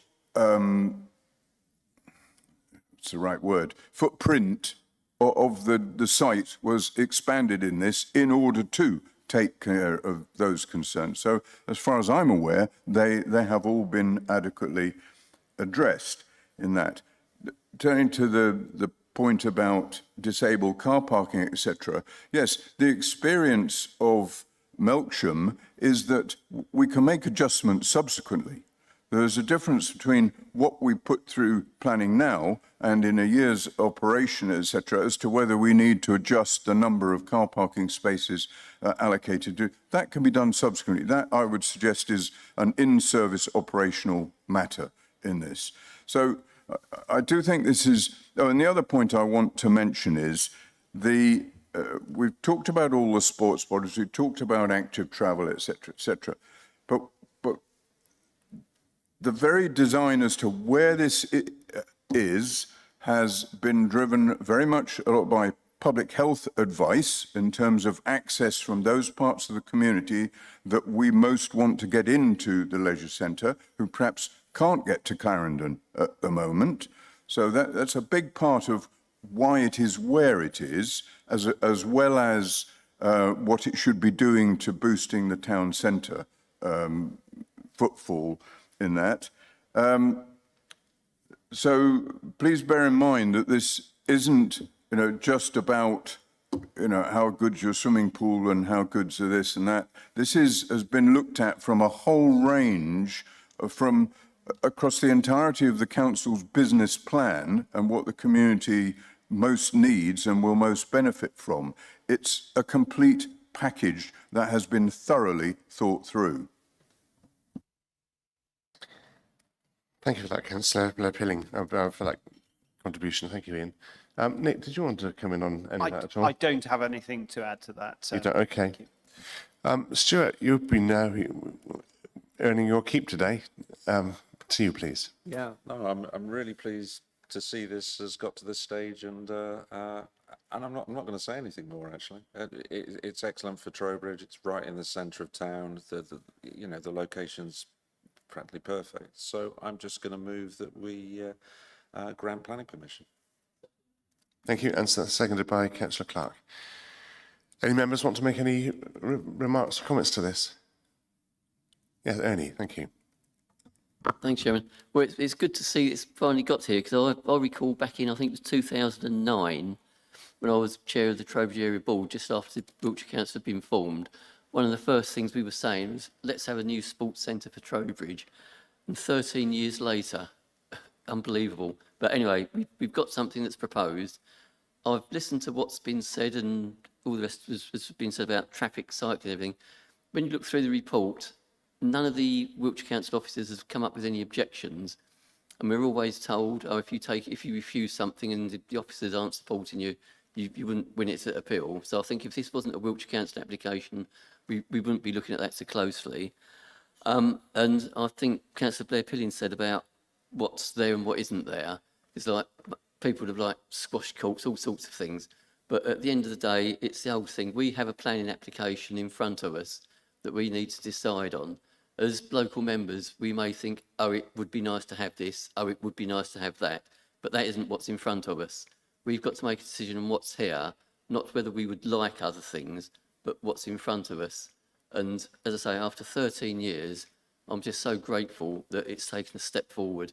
So, as I said, I've seconded it and I'll certainly be supporting it. Thank you, Chairman. Many thanks, Councillor Clark. I think I know what Jonathan's going to come back with. Councillor Seed. Yeah, I mean, I think it's great to see this coming forward. And many years ago, when I was cabinet member for leisure, I was told it wasn't possible to put a site with a leisure centre with a swimming pool on that site. And it's great to see it being overcome. I think Trowbridge has waited too long for this, but there, you know, what's happened is happened. We're here with an opportunity to approve it. I think it is great to see it here. Given what's been said, clearly I'm not going to get anywhere with the number of seats in the swimming pool, so there's no point in pursuing that. All I would ask is that the car parking is looked at. Perhaps we could put an informative that it should be looked at, because it would then free up those few spaces that there might have been a shortfall. Having said that, I would like to see that informative if the proposer is prepared to accept it, because I think it would help the general move and parking there. But in general, I would be hugely supportive of this, and great to see it here. Yeah, thank you, Councillor Seed. I thought you were going to come back with that. I take Councillor Blair Pilling's view that these things can be looked at subsequent, but I'd quite like to see this formalised as well. Yeah, I'm really happy for Are you happy with that? to be added And to Councillor the Clark, are you happy with that informative? You're okay with that as well? Yeah. Could I just ask for some clarity? Is the review suggested to take place before development proceeds, or is it, as the councillor referred to, a future date if the disabled provision is over-provided? Because I think we would need to be very clear and informative whether the committee are expecting the review to take place now to do that review in terms of, do we really need 20 spaces or 30 spaces, or is it for a future review? I think the point that was made was that it shouldn't be a desktop exercise. We should look at the practical use of it. So that probably would be afterwards, so a period after it's been used. It's not going to take long to do a study at Melksham and just have a look at what percentage is used. So, you know, all we say, this is going to take 2 years to build. Yeah, so in that period of time, I mean, as an informative to be looked at before occupation would be, you know, I don't make it a showstopper. All I'm asking is that it is, you know, it is looked at. I prefer it. We should have too many to begin with. So I think I prefer us to go ahead with the plan that currently is there and then review it after the plan. Personally, I was going to suggest a year after usage, first use. Yeah. So are we comfortable with that? Okay. You're right with that, Kenny? Right. Well, on that note, then, I'm going to move to the vote on this then. I think you know what it is. The recommendation, as is on the paper, with an informative, that we look at the car parking usage a year after usage to identify the number of disability. All right, by a year after. You okay with that? Okay, all to the vote then, please. All in favour? And that is unanimous, I'm pleased to say. Thank you very much indeed. Thank you for coming. Appreciate your time and your... Thank you, everybody. Thank you.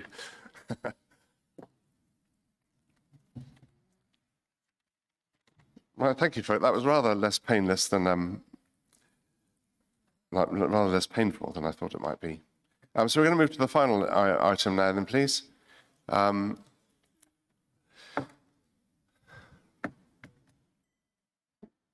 I'll let those that wish to leave. Sorry? You want a comfort break? There is, of course, a condition attached.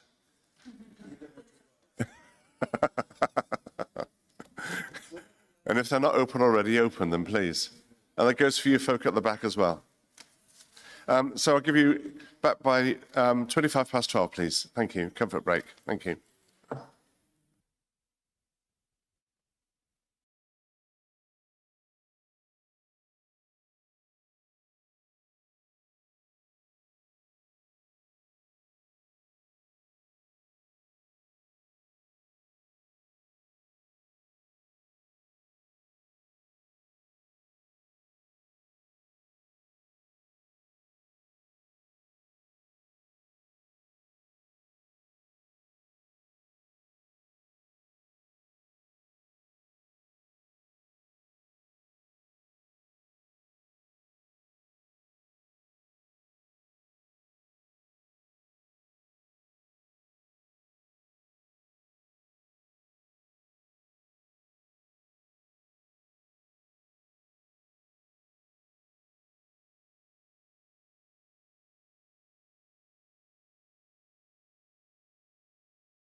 The final case of the day, land northwest of Crossing Lane, Lower Moor, Minety. That's the solar park and energy storage facility, together with associated works, equipment and necessary infrastructure. I'd like to hand over to Adrian Walker, if I may. Thank you, Adrian, to present the case.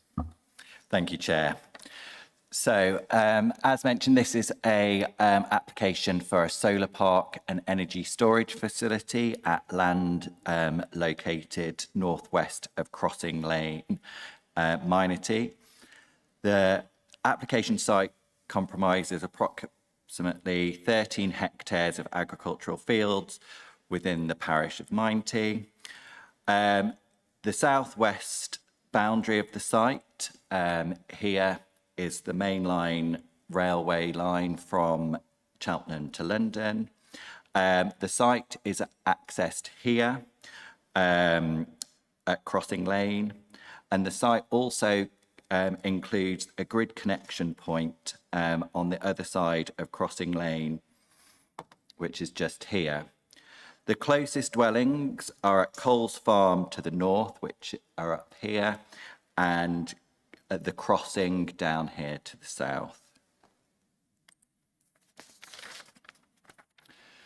So this slide just shows the site up here in the wider context.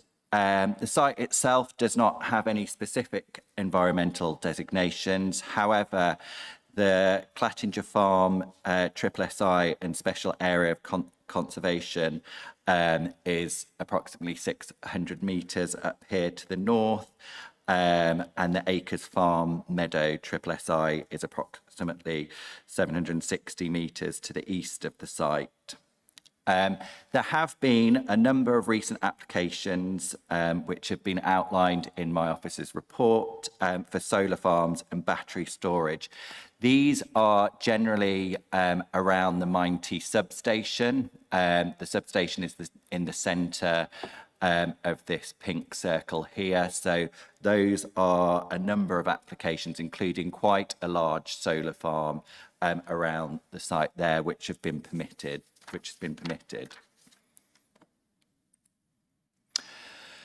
So this slide shows the agricultural land classification of the site. So it is split between grade 3A and grade 3B. The grade 3A is the north part of the site, slightly smaller, that's 4.4 hectares, and the 3B is 6.3 hectares towards the railway line. So grades 1, 2 and 3A are the ones considered to be the best and most versatile agricultural land. So obviously part of the site does include that.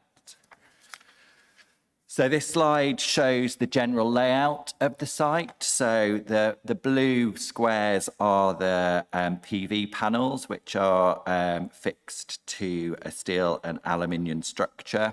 They will go up to approximately 3 metres in height even. As you can see, the site is split into 2 areas. In the middle of the site, if you can see there, the sort of brown, red and green, is the ancillary energy generation infrastructure, and this includes energy storage containers, inverters, transformers, and the control room substation building. So that's all right in the centre of the site there. The proposal does include the installation of an underground cable to connect with the substation, which is down here on the other side of Crossing Lane. So that will be underground through this field here. The application is for a temporary permission for 40 years, which will be secured by condition 2 of the suggested conditions. So this is just a stock image of, just in case you didn't know what solar panels on a field look like, to give you an idea of the types of fencing and the sort of your visual sort of impact that they do have. As said previously, they will be up to 3 metres in height, and they are fixed at an angle of between 10 to 20 degrees. So a lot of work has been done in terms of biodiversity on this site. The application did come in before the mandatory 10% biodiversity net gain requirement, but the applicants have done quite a lot of work to increase the biodiversity on the site. Right towards the south of the site here, there is going to be an on-site pond. There is a minimum of 10 metres surrounding the application, within the application site, before the stock fencing that contains the 2 areas of PV panels. So this is a habitat maintaining connectivity for bats, birds and other sort of animals to have access across the site. All fencing will have mammal gates. The existing hedgerows will be enhanced with 220 new hedgerow, 220 metres of new hedgerow being planted. There'll be 20 bat boxes, 24 bird boxes and 30 bee tubes, just to name some of the ecological enhancements to the site. Then just the following few slides are just to give you an idea of a few views around the site. So this is a view from Crossing Lane, where the entrance of the site will be.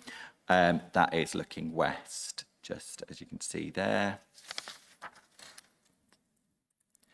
This view is from the footpath MINE 26, where it crosses over the railway line, and that view is looking north towards the application site. And then finally, this is the view from footpath MINE 25, looking southwest towards the application site. So that concludes the presentation. The offered recommendation is to approve the application with the conditions as outlined in the officer's report. Thank you, Chair. Thank you, Adrian. Are there any questions from members, please? Councillor Foster, Adrian. Thank you. Does the officer or have any of the environmentalists or agriculturalists have any concerns about that we're now looking at 3A land for solar panel development, whereas but the guidance has always been 3B? Yes, that is something that has been taken into consideration, and obviously is the recommendation is to focus these types of applications to not the best and most versatile agricultural land, and sort of 40% of this site is, whilst the lowest level of best and most versatile agricultural land. However, in that consideration, we do think about actually, this is for a temporary period of 40 years, so it isn't necessarily classed in the same way as something like building a housing development or something on it where the land will never be returned to farming. And what we do look at is this going to severely impact the farming around the area? It is a relatively small area of best and most versatile agricultural land. So whilst that is, it is a consideration, we have determined that the benefits outweigh that very small loss of 3A best and most versatile agricultural land. Thank you. Of course, some of us may not consider 40 years as being very temporary. And this is 41%. 41% is 3A. The other 60% is 3B. But the point is still well made. You know, when we started looking at these, this was anathema. There's been a gradual creep. We're gradually accepting more and more 3A, which I'm not comfortable with, I have to say. Councillor King, Carol. Just page 307. It's about the energy storage container. It mentions a condition. Do you think this the colour is going to be satisfied by condition 5? Does that cover it fully? Yes, it did. Actually, our public protection officer has looked at it and hasn't raised any concerns. And there are basically the noise report does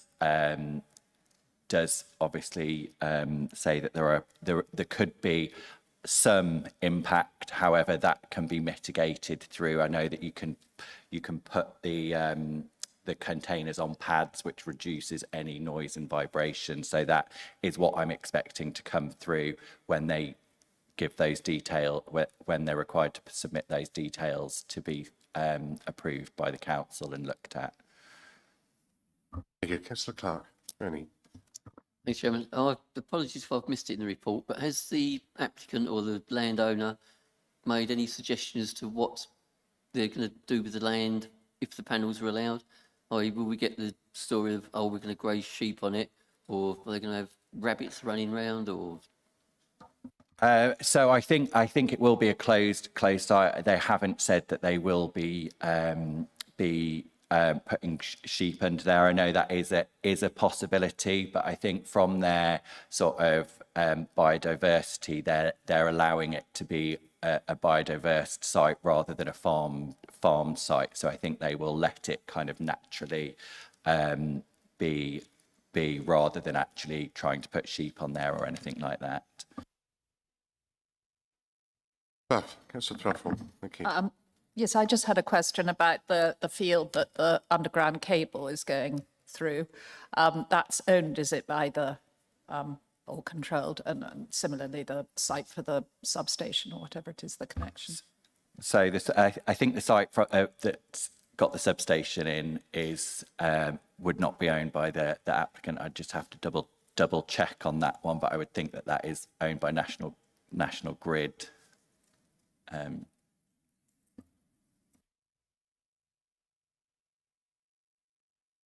In previous applications for solar panel farms, we've had numerous photographs and displays showing what the visual impact would be to local residents or people walking along public footpaths.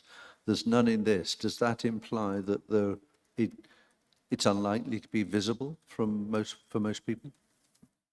Essentially, yes. The LVIA says it will be visible from, I think it's MINE5 and MINE25, but only in very near views. What these slides show is sort of slightly further away. So in amongst these, if you look, this is MIE20. I think this is 26. This is the MINE obviously 25. So there is a significant amount of existing hedgerows which are going to be increased. So the visual impact is very limited, and so I think this one you will be able to see it just here in amongst the sort of hedgerows where the land does slope up slightly further, but it isn't viewed from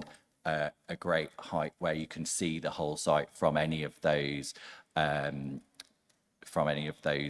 public rights of way. So the impact of this site is very limited in terms of visual.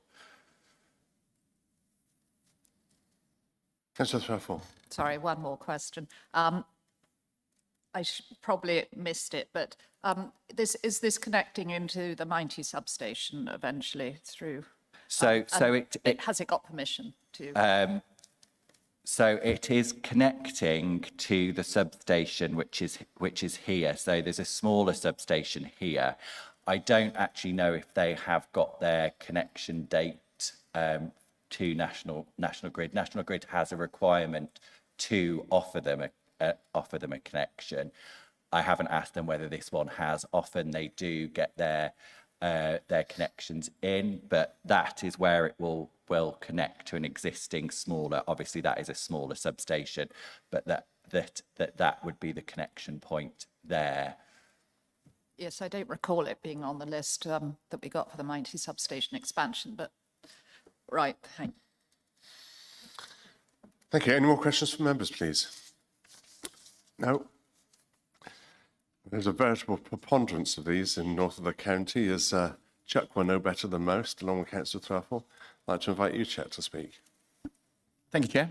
The reason I've come to talk to this is not because it's necessarily one of the worst proposals that we've had in and around Mounty, because there are, as you can see from Adrian's excellent report, many of them. It's because this particular one is adjacent to the fabulously famous tile factory at Brandiers Farm, which is the other side of the railway. So there was a lot of Roman activity in and around there. And in fact, those tiles and indeed the bricks that were produced there as well, built Cirencester. And Cirencester was the number 2 Roman town in England at that time. So it has a lot of history. And the resident there, a gentleman called Peter Savory, has asked me to make sure that the culvert, which runs underneath the railway, is not restricted in any form as a result of the way in which rain falls differently under a solar farm. So you tend to get a little bit more gathering of water, a little bit more puddling, as opposed to it disappearing down often cropped areas because the soil is broken up and therefore more drainable. And it's very heavy clay there, hence the tile factory. And so as a result of that, he is asking that we pay enormous attention to A, the archaeological elements, which there are provisions for, and there will be archaeological digs to look at what the remains are from any Roman activity, because actually at the time the tiles were being produced, there was no railway. So they were, I don't know, Brunellus wasn't available at that time. So I think that's something worth remembering. It is, as Adrian quite rightly points out, quite a long way away from any other habitation in terms of residents. But of course, one thing that wasn't mentioned is when you fly by on the train, you will be able to see it out the window. But I think that that's not a huge issue to train goers, because most of them are on their iPads and phones anyway by that time. So I don't have any real issues with it, but I called in all solar-linked applications in order to determine the cumulative impact of their presence. I think we're sort of in a situation where, as Adrian indicated, where getting connection is more difficult because there are so many coming forwards. And that's why, for example, the Lime Down development or proposal requires a connection way down in Melksham, which sounds bizarre, bearing in mind of the 250 super substations, we have one in Mighty, which has caused all this issue.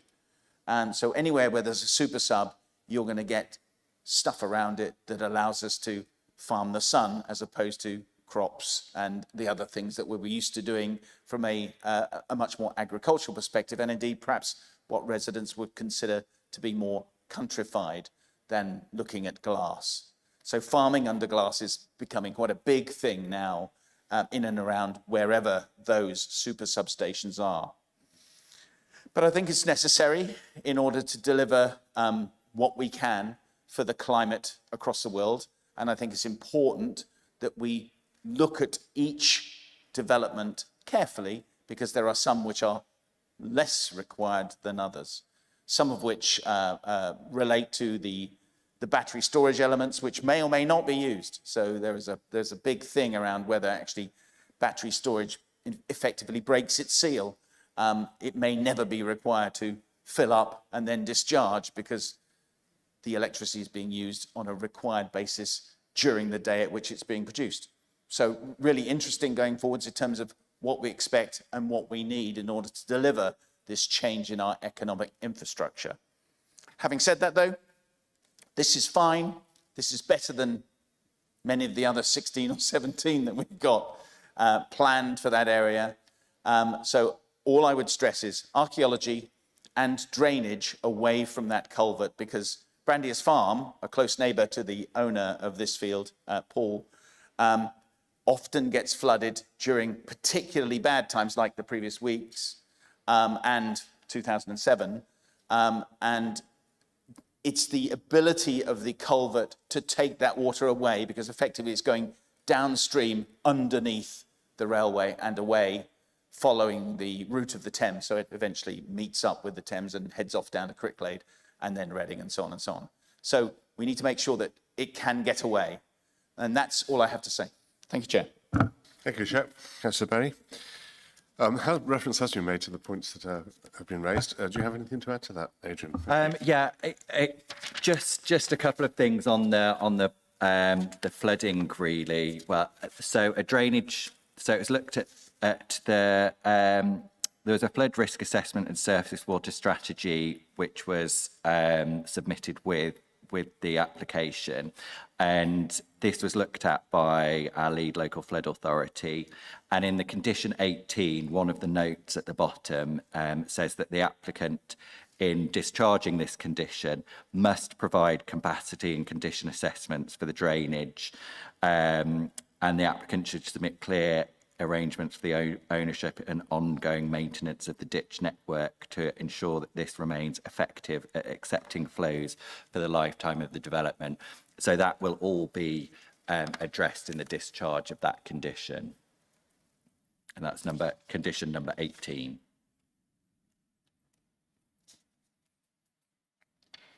Thank you for that, Adrian. Appreciate that. Should not have any other speakers, Chuck. Again, come back to you. Comfortable with that one, that condition? If it works. Okay. Well, it's okay. No other speakers. I'm going to ask for a vote, please, on this. I want a motion, a resolution, please. Somebody like to come forward? Yes, please. Councillor Seed. Proposed officer recommendation. Do we have a seconder? Councillor Foster. Right, okay. Many thanks. Do we have anybody to speak to that? Ernie, Councillor Clark. Thanks, Chairman. I must admit, I've been looking at this, and I'm taking on board what you mentioned earlier on. We seem to be getting rather free and easy with saying yes to the best and most versatile agricultural land. And I know is it only approximately 40% of the site is going to be up for 3B, but I'm not comfortable with that. There must, I know it's been said about we need to have them near these super substations and whatever, but when the government has put out guidance that we should be looking after 1, 2 and 3B land, I think we're getting a bit too free and easy with just saying, oh yes, it's solar farm, oh it's so important, yeah, we'll let it go. So I'm sure I'll be in the minority, but I'm actually going to vote against this one because I don't believe we should be releasing this land this easily.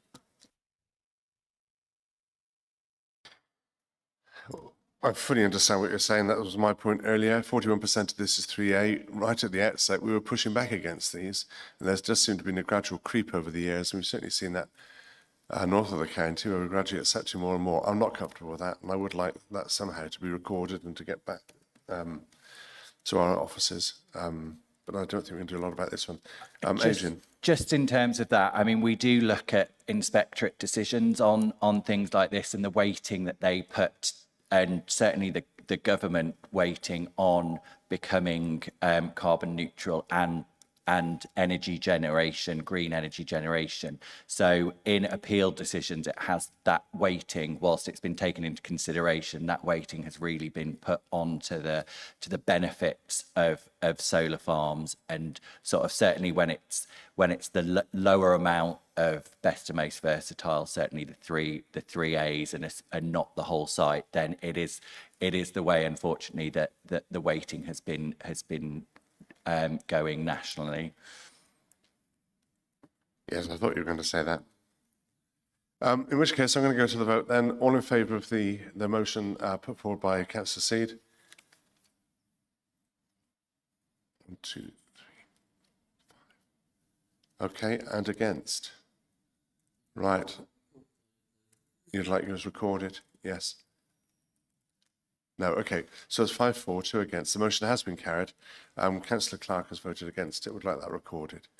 So the motion is carried. albeit, I guess, by some of us reluctantly. Technical question, Mr. Chair. I'm conscious there's only 7 of us here. Is there a quorum number we need? There to is, I have? asked the question, the quorum, believe it or not, the quorum is 3, which surprised me. Well, let's hope we don't get snowstorms some days then. Yes, that's right. It surprised me, given the committee's 11, but the quorum is 3. And I was concerned as one after another were dropping out. But Tara assured me yesterday that we were still quorate, so. But points well made, actually. I'm not very comfortable about it, having been 4 members down, but there we are, that's where we are. So it falls to me to say we have no urgent items. I'd like to wish you all a happy Christmas. Look forward to seeing you in the new year with whatever delights we have facing us then. And thank you for your time. Safe journeys home. Thank you.